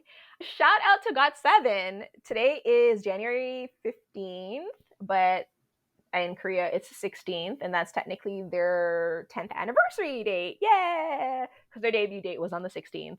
And Got7 is celebrating 10 years, guys. 10 years! We talked a lot about Got7 in this episode, which is obviously was always my plan because why not?